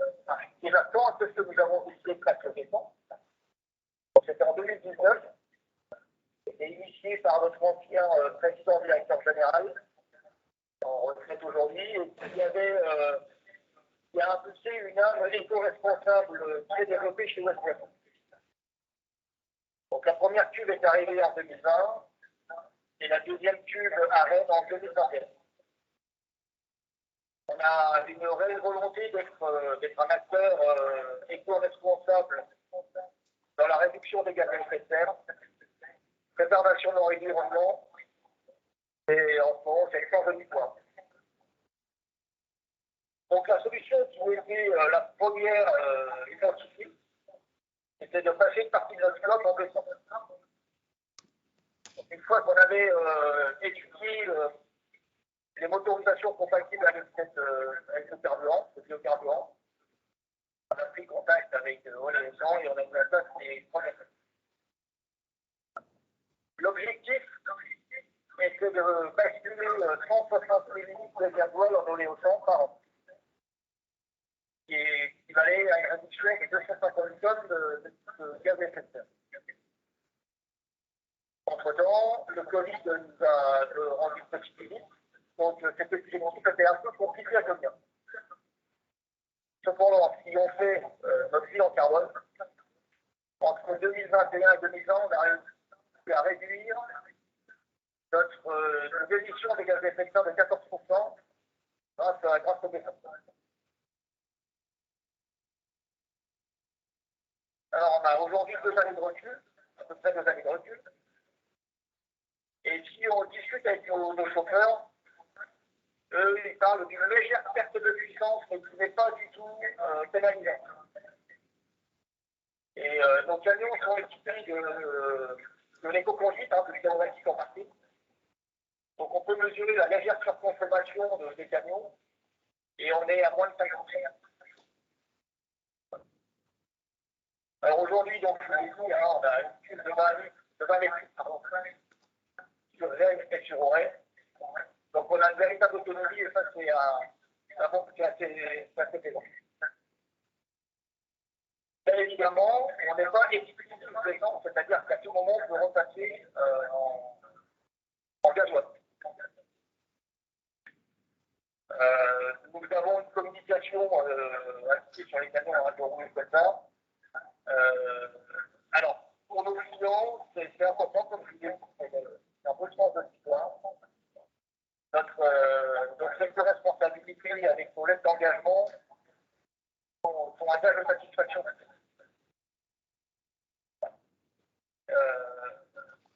Tous nos camions ne peuvent pas rouler parce que les moteurs ne sont pas fonctionnels.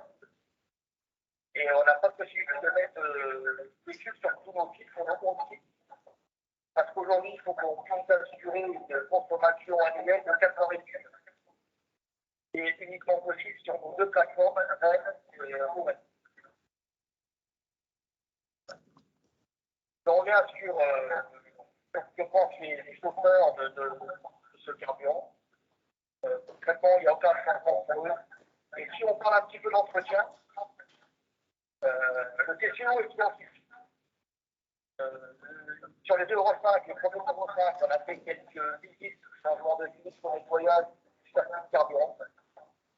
Sur les derniers Euro 6 que nous avons achetés, et ça s'était dit avec le technicien, on a pu rouler directement descendre. Donc il n'y a pas de surcoût technique pour rouler au petit.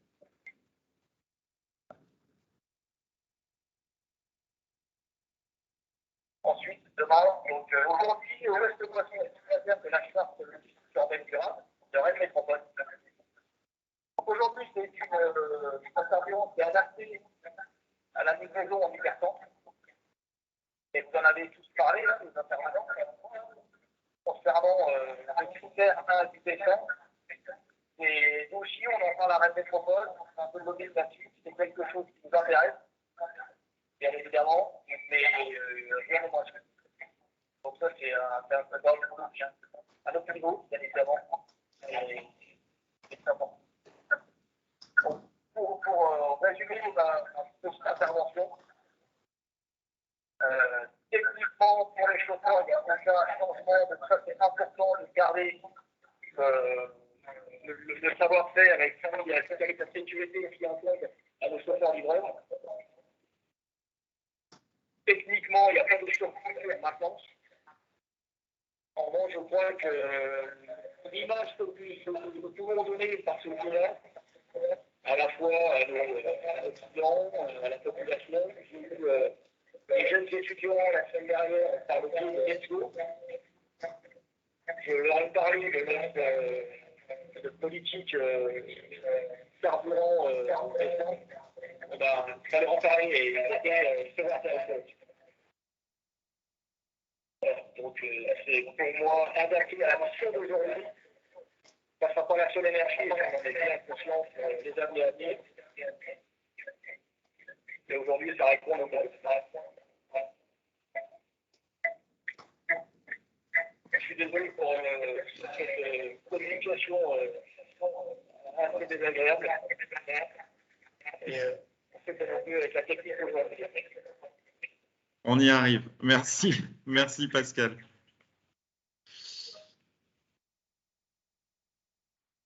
Est-ce que du coup, vous avez les uns et les autres des questions, notamment autour de ce retour d'expérience? Moi peut-être une question sur le bilan carbone. Comment vous procédez pour le réaliser? Est-ce que vous passez par un prestataire ou vous avez un outil en interne? Comment vous faites? Un outil en interne et qui permet avec les consommations qui calcule directement nos émissions.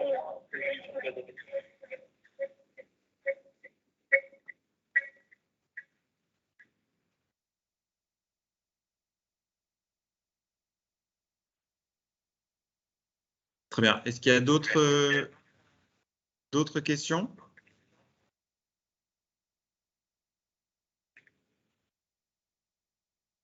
Pour Pascal ou pour les autres, hein.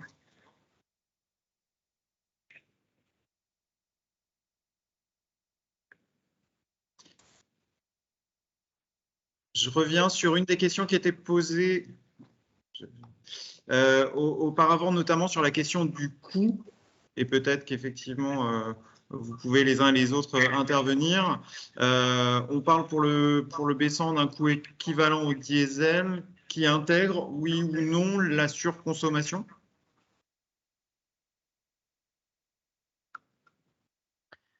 Alors pour répondre pour Centre-Ouest Céréales, effectivement, on est à ISO-coût en intégrant cette surconsommation. Je pense qu'il y a également cette surconsommation, mais il y a aussi potentiellement sur certaines marques des rétrofits à effectuer. Il peut y avoir aussi des surcoûts de maintenance, donc on fonctionne à ISO-coût gasoil.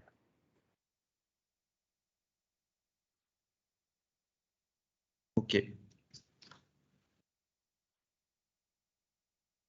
J'avais, alors nous, sur les remontées de questions qu'on avait eues, on nous a parlé notamment sur le baissant à cause de la perte de puissance minime mais existante, que certains véhicules n'étaient pas compatibles en fonction de la puissance. Nous a notamment dit que les véhicules de moins de 210 chevaux étaient potentiellement non adaptés. Est-ce que vous avez une réponse, une vision là-dessus? Alors, si je peux me permettre, donc Steve de Bolloré à nouveau, je souhaitais vous dire que par rapport à ça, c'est vraiment au cas par cas, à la fois des motorisations et à la fois des constructeurs, puisque à l'heure actuelle, déjà, ni Mercedes, ni DAF, ni Iveco ne sont compatibles baissant. Et à côté de ça, effectivement, c'est vraiment au cas par cas de la motorisation. De ce point de vue-là, malheureusement, nous ne sommes pas motoristes, hein, donc c'est d'idéal, je vous dirais plutôt à tous vos adhérents de se rapprocher des concessionnaires avec lesquels ils travaillent pour valider ou non que certaines motorisations le soient ou non. Mais oui, effectivement, en fonction des motorisations, c'est clair, au sein d'une même marque, qu'il y a certains moteurs qui sont compatibles et d'autres qui ne le sont pas. Alors, si vous permettez, Xavier Boireau, là au sang, par rapport à votre question des moteurs moins de 210 chevaux, la raison est très simple, c'est que moins de 210 chevaux, on sort de la catégorie poids lourd et le B100 n'est homologué que pour les poids lourds de plus de 3,5 tonnes. Très bien. Merci. On a une question du coup sur le coût de l'installation d'une cuve B100. Alors, encore Xavier Boireau, Oléo100, donc la cuve est mise à disposition gratuitement. Elle est entretenue gratuitement et comme je vous le disais, connectée en télémétrie, ce qui signifie que pour le client, il y a simplement le coût à prévoir pour la mise en place de la cuve, c'est-à-dire nous mettre un sol plat, pas plus de 2% de pente. On n'est pas forcément obligé de réaliser une dalle béton, mais un simple terrassement peut convenir, on est sur des berceaux larges, et nous mettre bien sûr à disposition une alimentation électrique. Pour Bolloré Énergie, c'est également le cas.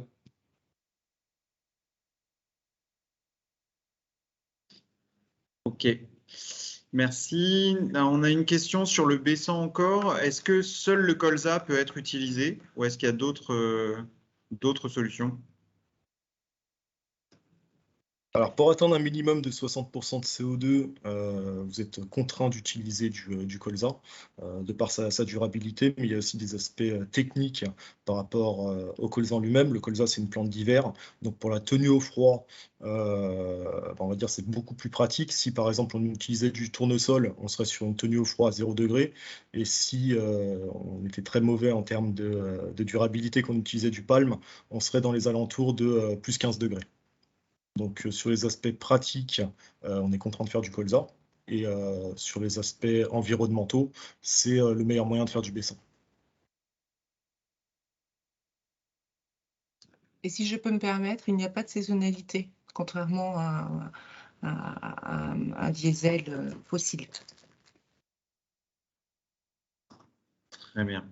Ni sur l'un ni sur l'autre d'ailleurs, hein, ni sur le B100, ni sur le HVO. Alors, le HVO, c'est encore plus facile parce qu'on se retrouve avec du moins 22 toute l'année, sachant que la norme diesel hiver, donc sur la tranche hiver, parce que pour les diesels, c'est comme cela, c'est que vous avez une température limite de filtrabilité sur une période hiver, c'est-à-dire du 1er novembre au 31 mars, vous avez un produit qui est donné à moins 15. Et sur la période d'été, donc du 1er avril au 31 octobre, vous avez un produit pour le gasoil qui est donné à 0 degré de température limite de filtrabilité. Avec du HVO et du EasyPure, on est à moins 22 toute l'année. Donc de toute façon, toujours meilleures que même la norme plus basse du diesel. Et pour ceux qui prennent des qualités de diesel B7 additivées, ils ont une norme à moins 21, donc là aussi, on est encore meilleur.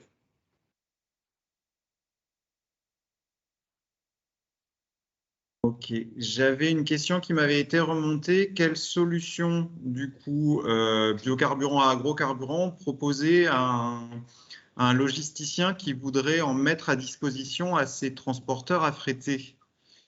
Est-ce qu'il y a une solution aujourd'hui où une cuve égale une entreprise? Est-ce qu'il y a moyen de mutualiser l'approvisionnement à partir d'une cuve?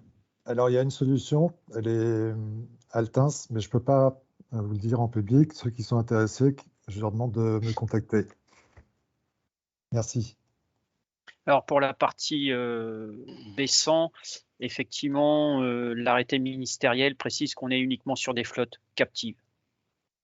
Donc la réponse est finalement dans l'arrêté.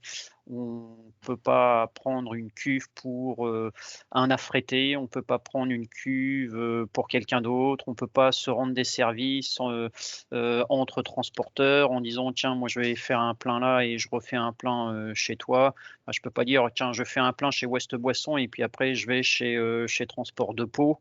Ce ne sera pas possible. Voilà, on est vraiment sur de la flotte captive, donc une flotte, une cuve pour les propriétaires de la carte grise. En revanche, pour EasyPure, pour le HVO, on n'est pas sur cette problématique-là, car du HVO, ça a une nomenclature diesel, donc vous pouvez revendre le produit, ça ne pose pas de problématique. Donc oui, vous pouvez, et comme en plus c'est compatible avec 100% ou 99,9% des motorisations, il n'y a pas de danger sur le fait de revendre un produit HVO par rapport à du diesel B7. Alors pour ma part, Oléosan, donc je confirme ce qui a été dit, hein, le B100 est dédié aux flottes captives, donc on ne peut pas mutualiser une cuve à plusieurs. On ne peut pas revendre le produit. D'ailleurs, j'ai un doute aussi sur la revente du B7, si on n'a pas une attestation de distributeur en acquitté.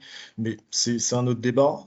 Cependant, on travaille beaucoup avec des commissionnaires de transport et légalement, on peut proposer des choses si vous avez des sous-traitants, par exemple. Oui, en effet, on parle de sous-traitance. Lorsqu'on parle de nomenclature douanière du HVO. Tout à fait. D'accord. Donc, il n'y a pas de revente, au même titre que le B100.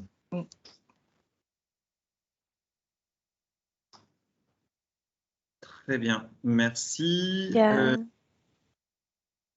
Ouais, il y a deux autres questions dans le chat. Est-ce que certains d'entre vous distribuent des carburants avancés?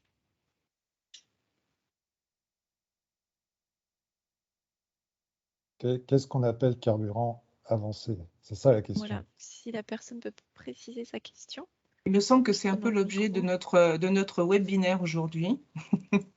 Peut-être que je me trompe, puisque les carburants avancés, ce sont des carburants bas carbone. Y a-t-il d'autres carburants avancés tels que l'hydrogène peut-être? C'était peut-être la question de votre invité. N'hésitez pas à prendre la parole pour préciser la question. Ah. En référence à l'annexe de la RED 2, partie A. Bonne question. Alors, si je peux me permettre, concernant la directive RED 2, il me semble que c'est une directive qui... Juste, excusez-moi Xavier, et pour les non-initiés, précisez ce qu'est l'annexe de la RED 2, si c'est possible. Alors, pour compléter ce qui concerne la directive RED 2, il me semble que c'est une directive qui stipule que les cultures n'entrent pas en concurrence les unes des autres, hein, ce qui n'est pas du tout le cas du colza, mais je ne pense pas qu'on parle spécifiquement de carburant avancé vis-à-vis de cette directive. À moins que je me trompe, hein, là-dessus, je suis pas expert.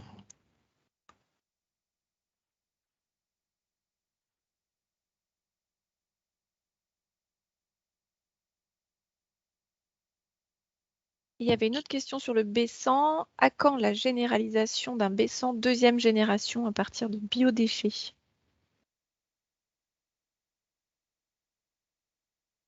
Alors aujourd'hui, sur les travaux de biodéchets, on s'adresse plutôt sur des solutions AGO XTL. Techniquement parlant, sur des biodéchets, faire du B100, ce serait extrêmement compliqué. C'est une question moléculaire, hein, tout simplement.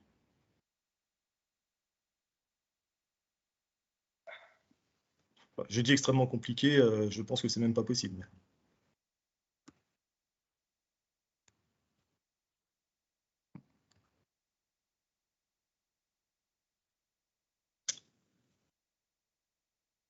Ok. Est-ce qu'il y a d'autres questions des uns et des autres?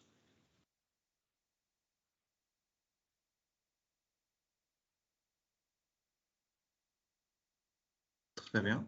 On a fait le tour du coup. Oui, je voudrais juste, en guise de conclusion, parce que je suis un ancien gazier, quand on parle de biocarburant, il faut pas oublier le biométhane, quoi. Voilà, je sais que vous êtes beaucoup investi sur le sujet, mais ça fait partie justement du mix énergétique et c'est pas d'un côté le B100, l'XTL et éventuellement le D95 et de l'autre le biométhane. Ça peut très bien être toutes ces solutions-là chez un transporteur en même temps. Pourquoi pas, hein. Ouais. En fait, ce que nous disons à nos clients et prospects, c'est que les produits ne s'opposent pas. Tout dépend de l'utilisation que l'on en fait, les kilomètres associés, le type de flotte, le type de moteur, etc., etc. Mais les uns et les autres ne s'opposent pas. Et comme le dit très justement Edouard, certains de nos clients associent même 2, voire 3 solutions de carburant.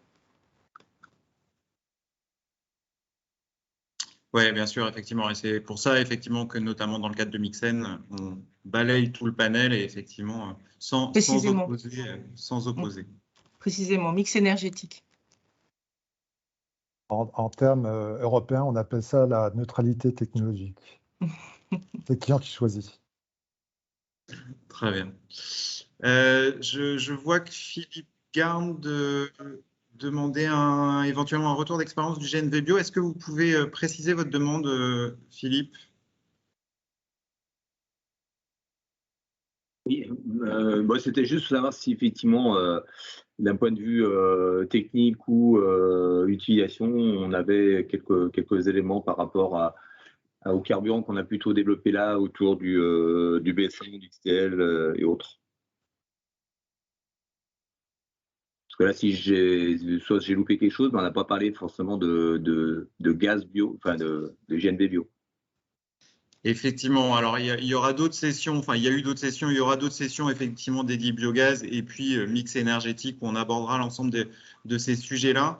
Effectivement, là, cet atelier était orienté biocarburant, mais on aura l'occasion bien évidemment d'avoir d'autres événements, j'en parlerai à la fin, autour intégrant bien évidemment la question du retour d'expérience sur le bio-GNV. Sur cette question-là, je vois que Cécile notamment a partagé une enquête qu'on avait menée avec les Pays de la Loire sur le retour d'expérience des utilisateurs de GNV, notamment sur leur satisfaction et globalement, idem, une énergie qui répond aux besoins, en tout cas d'après ce que nous avaient dit les utilisateurs actuels de gaz. Mais vous avez le lien en bas de la page sur la rediffusion du webinaire où TMO présente le retour de cette enquête, si vous voulez aller voir. Merci. Je vais regarder. Effectivement, c'est pour ça que j'ai bien précisé bio, parce que là, on était sur un webinaire carburant bio. Donc, ce n'était pas le gaz en général, mais vraiment le bio. Mais je vais regarder cette enquête et ce retour. Merci beaucoup. Je vois que Léa Gauthier a parlé aussi des différentes ZFE qu'on a évoquées au début. Léa, est-ce que tu veux repréciser ta question ? Oui, pardon. La question que j'avais, c'est nous, je salue Philippe, nos adhérents nous mettent en évidence souvent que ce mix énergétique, il est faisable, que la diversité de flotte, c'est en cours, mais que c'est souvent intrinsèquement lié aux des feux des grandes métropoles autour des périmètres de livraison des uns et des autres. Et du coup, Ma question, c'était est-ce qu'on peut attendre, entre guillemets, voilà, l'oléosan est sorti, enfin le baissant est sorti, pardon, la critère 2 va devenir insuffisante pour certaines zones, donc du coup, il y a certains acteurs qui ne se lancent pas dans ces évolutions de carburation-là. Est-ce que, moi je voulais juste avoir une sorte de tendance, est-ce que vous observez les uns chez les autres sur vos territoires que l'usage plus ou moins important d'une seule, de deux, de trois énergies se lie aussi à ces ZFE ou non, et aussi aux zones d'avitaillement. Enfin voilà, quels sont les critères qui font que un transporteur ou un donneur d'ordre qui livre avec sa propre flotte va passer ou pas dans un mix énergétique plus important? Voilà, quels sont un peu les arguments, vos perceptions de ce recours plus ou moins fréquent à des mix énergétiques complémentaires? Alors, en fait, nos clients transporteurs, nous, on les connaît, hein, on leur livre du carburant depuis très longtemps maintenant, fossile. Ils ont tous, bien évidemment, en tête, mais je vais parler des transporteurs, mais je vais parler aussi des chargeurs avec qui nous avons des liens aussi assez forts de par nos différentes activités, ont bien pris conscience qu'avoir une démarche vertueuse aujourd'hui, c'est aller dans le bon sens, vous pouvez le voir derrière moi.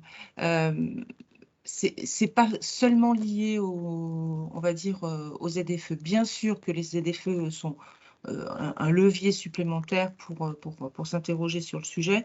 Néanmoins, je pense que dans toutes les consciences collectives aujourd'hui, même vous en tant qu'utilisateur, vous avez une poubelle verte, vous avez une poubelle jaune, et vous triez vos déchets. Je pense qu'aujourd'hui, cette démarche-là est entrée dans les consciences collectives. Et nous, nos développements et déploiements, on va dire, sur tous nos dépôts, on massifie notre offre, en fait, mais parce que nous avons déjà une clientèle. Et nous avons déjà, et cette clientèle est en attente de propositions logistiques, on va dire, intéressantes et cohérentes par rapport à l'utilisation. C'est-à-dire que je ne vois pas l'intérêt de charger, par exemple, un camion en ici pur à Rennes pour aller le livrer à Mont-de-Marsan, par exemple. Ça n'a pas de sens.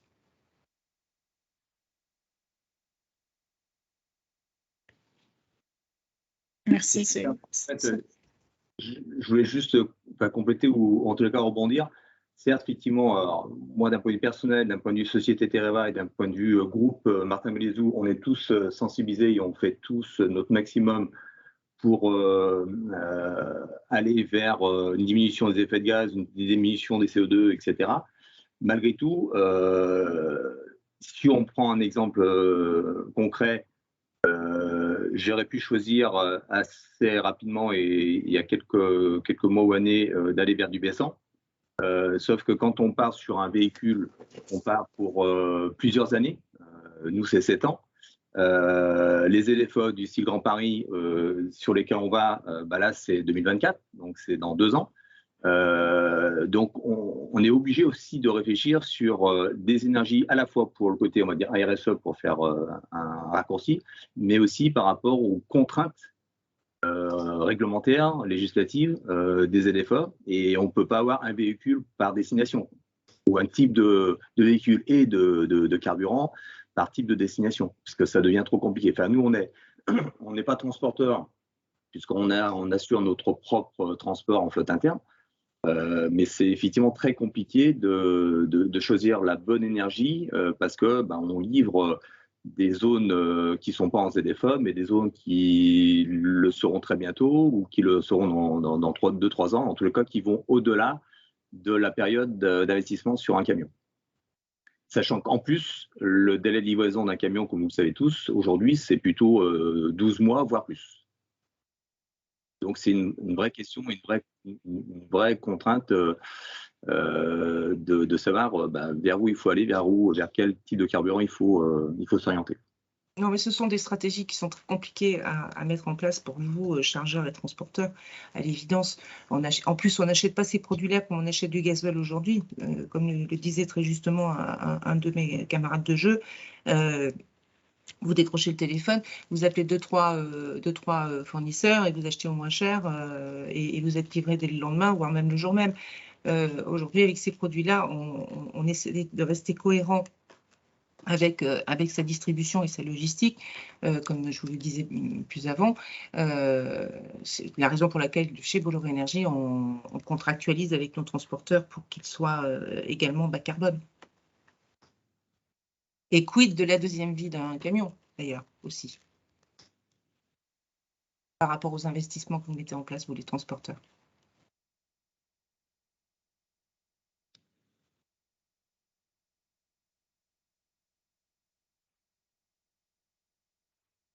Très bien, merci. On a un commentaire d'une personne de la Scarmore. Est-ce que vous voulez prendre la parole pour,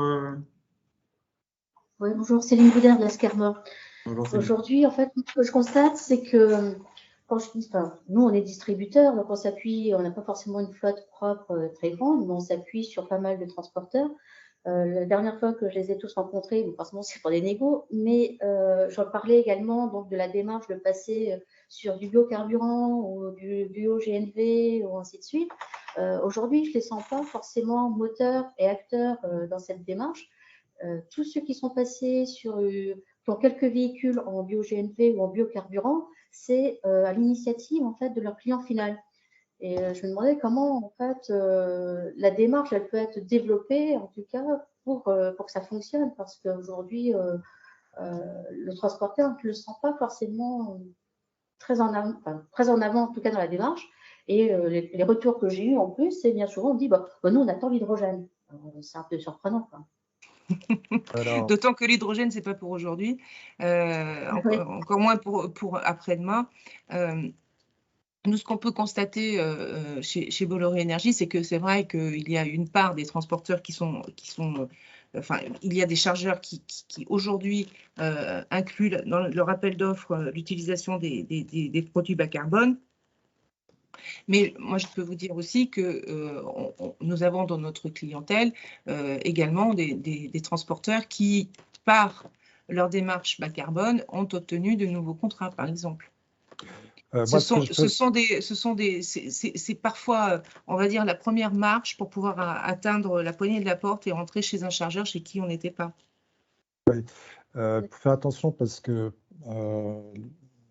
ma philosophie à moi, c'est que nos clients, ce sont effectivement les transporteurs, mais connaissant bien les transporteurs, ils ont tendance à attendre la dernière minute. Il faut que ça devienne obligatoire. Ensuite, ils cherchent la solution la moins chère. Et c'est toujours difficile d'anticiper avec eux. Moi, j'ai vu ça il y a longtemps pour la norme Euro 4 avec l'AdBlue, où c'est le 1er janvier que tout le monde m'appelle, alors que je les ai prévenus 6 mois, 1 an avant. Et c'est ce qui va se passer avec les normes critères. Et ça n'arrange rien en ce moment avec les retards de livraison des camions. Donc c'est là où les pouvoirs publics ont un rôle important à jouer, parce qu'ils influent directement sur les chargeurs, qui ensuite, effectivement, vont influer qui vont faire leurs demandes vis-à-vis des transporteurs. Mais moi, je connais très très peu de transporteurs, en particulier dans le gaz, et GRDF ne va pas me dire le contraire, prennent l'initiative. Hein. Quand ils le font, c'est que vraiment leurs chargeurs leur demandent, et en particulier dans la grande distribution. Si on prend par exemple Jackie Perrenot, voilà, tous ces camions gaz, c'est pour la grande distribution. Et je connais peu de transporteurs qui vont acheter un camion qui coûte 40% plus cher et qui ensuite vont essayer de trouver des clients, surtout en ce moment. Là-dessus, moi, je suis entièrement d'accord avec ce qu'ont dit mes deux prédécesseurs. C'est beaucoup les chargeurs qui poussent l'utilisation de ces nouvelles solutions. Mais je rajouterai quand même un mais. Parmi nos 550 clients, on en a quand même une bonne partie qui sont précurseurs vis-à-vis de ça. C'est-à-dire qu'ils anticipent l'avenir et ils cherchent à se développer sur des nouveaux marchés. Donc, effectivement, la grande majorité des demandes, ça part du chargeur. Mais n'oublions pas qu'il y a les transporteurs qui font l'effort par eux-mêmes et qui font les investissements aussi par eux-mêmes pour se développer sur ces segments-là. Oui, je suis tout à fait d'accord. Alors, Merci pour la en tout cas partie pour la qualité transporteur, de... Il Merci pour faut la qualité certainement de mettre. telle représentation. Ouais. Il faut aussi mettre en avant pour la partie transporteur, les connaissant très bien, c'est qu'ils travaillent avec des marges très réduites. On connaît peut-être un peu tous le niveau de marge que peut réaliser un transporteur aujourd'hui sur l'ensemble des intervenants. Quand ils font 1% une année de résultat, c'est très joli. Donc, je peux comprendre effectivement que les transporteurs ne soient pas très motivés à avancer sur ces sujets-là. En même temps, pour mettre en avant aussi un point très important, c'est qu'ils sont pour la plupart aussi signataires auprès de l'ADEME sur la charte de réduction d'émissions de CO2, dans laquelle effectivement il y a des engagements d'actions qui peuvent être mises en place, que ce soit sur de l'informatique Attention. embarquée, que ce soit sur aussi des mises en place de biocarburants. Donc ils ont aussi un peu une démarche quand même volontaire. Ils y réfléchissent. Alors ils sont peut-être pas tous prêts à passer le pas, mais en tout cas ils ont quand même une réflexion. Alors là, il faut faire attention parce que quand on parle de la charte objectif CO2, et là, ouais, il faut me contredire si je dis une bêtise, il y a 4 chapitres. Hein. Et le premier chapitre, ça concerne l'utilisation des carburants. Mais c'est surtout, comment dire, jouer sur la consommation, sur le gain en consommation. C'est pas sur le changement de carburant lui-même. Hein. Parce que quand a été définie la charte objectif CO2, ça remonte quand même à quelques années, on ne parlait pas de baissant, hein, ça n'existait pas à l'époque. On parlait tout juste du gaz, et c'était vraiment confidentiel. Hein. Donc, il faut faire attention parce que la motivation, je ne pense pas qu'elle soit là dans la charte objectif CO2. Ce n'est pas en passant du gazole au baissant ou à l'XTL qu'on va gagner en consommation. Oui, on va réduire les émissions CO2, mais oui, mais c'est le problème. Et je pense que là, il y a un problème de définition. Mais bon, je me trompe peut-être, mais à valider. Le baissant est une des solutions portées par la charte objectif CO2 aujourd'hui. C'est écrit, ça? Ouais. Alors, c'était pas l'objectif. 60% de réduction dans les différents outils. Le biogazé, le baissant, tous ces carburants alternatifs, c'est dans le levier 1 de la charte objectif CO2. Pour moi, le baissant y est, oui. En tout cas, dans les outils FRED 21, à mon sens, il y est, oui. Oui, je confirme. Alors ça, est-ce que c'est dans le levier 1? Je ne saurais pas vous dire concrètement, mais je vous confirme que le baissant apparaît dans la charte CO2, et ce depuis, je crois, l'année dernière. Ce serait possible de partager ça ensemble? Hein? Bien sûr. Merci.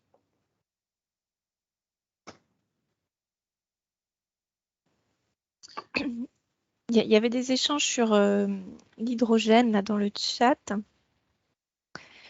Et une personne qui demandait donc à Bolloré Énergie de préciser pourquoi vous dites que le H2 n'est pas pour après-demain. Pour demain. Non, je faisais référence aux investissements, en fait. Parce que un camion H2, c'est très cher. Les investissements et pour le H2 à date sont chers. Donc c'est pour ça que je disais pas après-demain, mais bon, c'est question de sémantique, pardon. Je sais qu'en Bretagne ça avance, donc voilà. Donc ça peut être pour après-demain. Après question investissement pour les transporteurs, c'est à réfléchir. Pour la Bretagne, je voulais préciser un autre point, je crois qu'on n'a pas abordé ça avec Steve, c'est que nous serons également sur le SITL pour vous rencontrer. D'accord. Une précision sur la filière H2 en Bretagne. Donc, je vous ai mis le lien vers Bretagne Développement Innovation, BDI, qui anime le développement de cette filière sur la Bretagne. Donc effectivement, en Bretagne, s'amorce aussi via le maritime. Donc le transport par bateau et donc via des écosystèmes autour des ports. La première station H2 devrait ouvrir très prochainement sur Vannes, la première station H2 renouvelable de Bretagne. Et on voit dans les premiers utilisateurs qui s'engagent qu'on est sur effectivement des écosystèmes territoriaux qui, comme je disais, qui se mettent en place, et avec notamment les collectivités et tout ce qui est bus et bennes ordures ménagères, où l'offre véhicule est plus avancée finalement que sur des véhicules transport routier. Donc probablement que la filière s'amorcera par ces usages-là. En Bretagne, on n'a pas de consommation très industrielle de l'hydrogène.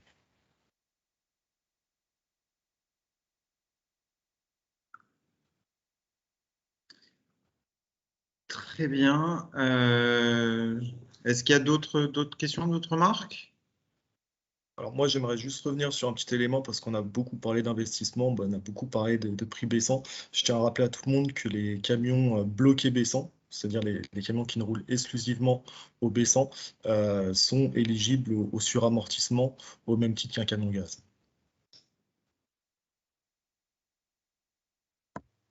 Très bien, merci Xavier. Eh bien, écoutez, 12h04, on avait commencé à 10h05, on est plutôt pas mal sur le timing. Je vous propose du coup de clôturer là. Simplement un mot de conclusion, et Cécile, tu compléteras si j'oublie quelque chose. Si tout le monde est d'accord, on vous transmet à tous les différents supports et les coordonnées des uns et des autres, si jamais il y a besoin de poursuivre les échanges hors cette session. Simplement pour vous rappeler que Cécile et moi, dans le cadre du programme Mixen, on est à votre disposition aussi, hein, s'il y a besoin effectivement d'évoquer le mix énergétique, les différentes solutions, d'essayer de faire émerger des projets sur les territoires, de vous mettre en réseau. Enfin voilà, n'hésitez pas, on est vraiment à votre disposition sur cette question-là. Vous retrouvez un site internet du coup mixen.bzh où vous pouvez suivre l'actualité, vous abonner à la newsletter pour recevoir les dernières actus. Et pour vous dire que le prochain événement aura lieu le 24 mars à la CCI des Côtes d'Armor à Saint-Brieuc autour du mix énergétique appliqué aux véhicules légers, aux utilitaires légers. Donc, on fait un pas de côté. Donc voilà, si vous avez une activité VL, VUL, n'hésitez pas à venir le 24 mars au matin. Et puis dernière chose aussi, plus côté BSC, si vous voulez avoir des informations sur ce qui se passe en termes de logistique urbaine sur les collectivités et sur le programme F, n'hésitez pas bien évidemment à revenir vers nous pour en discuter.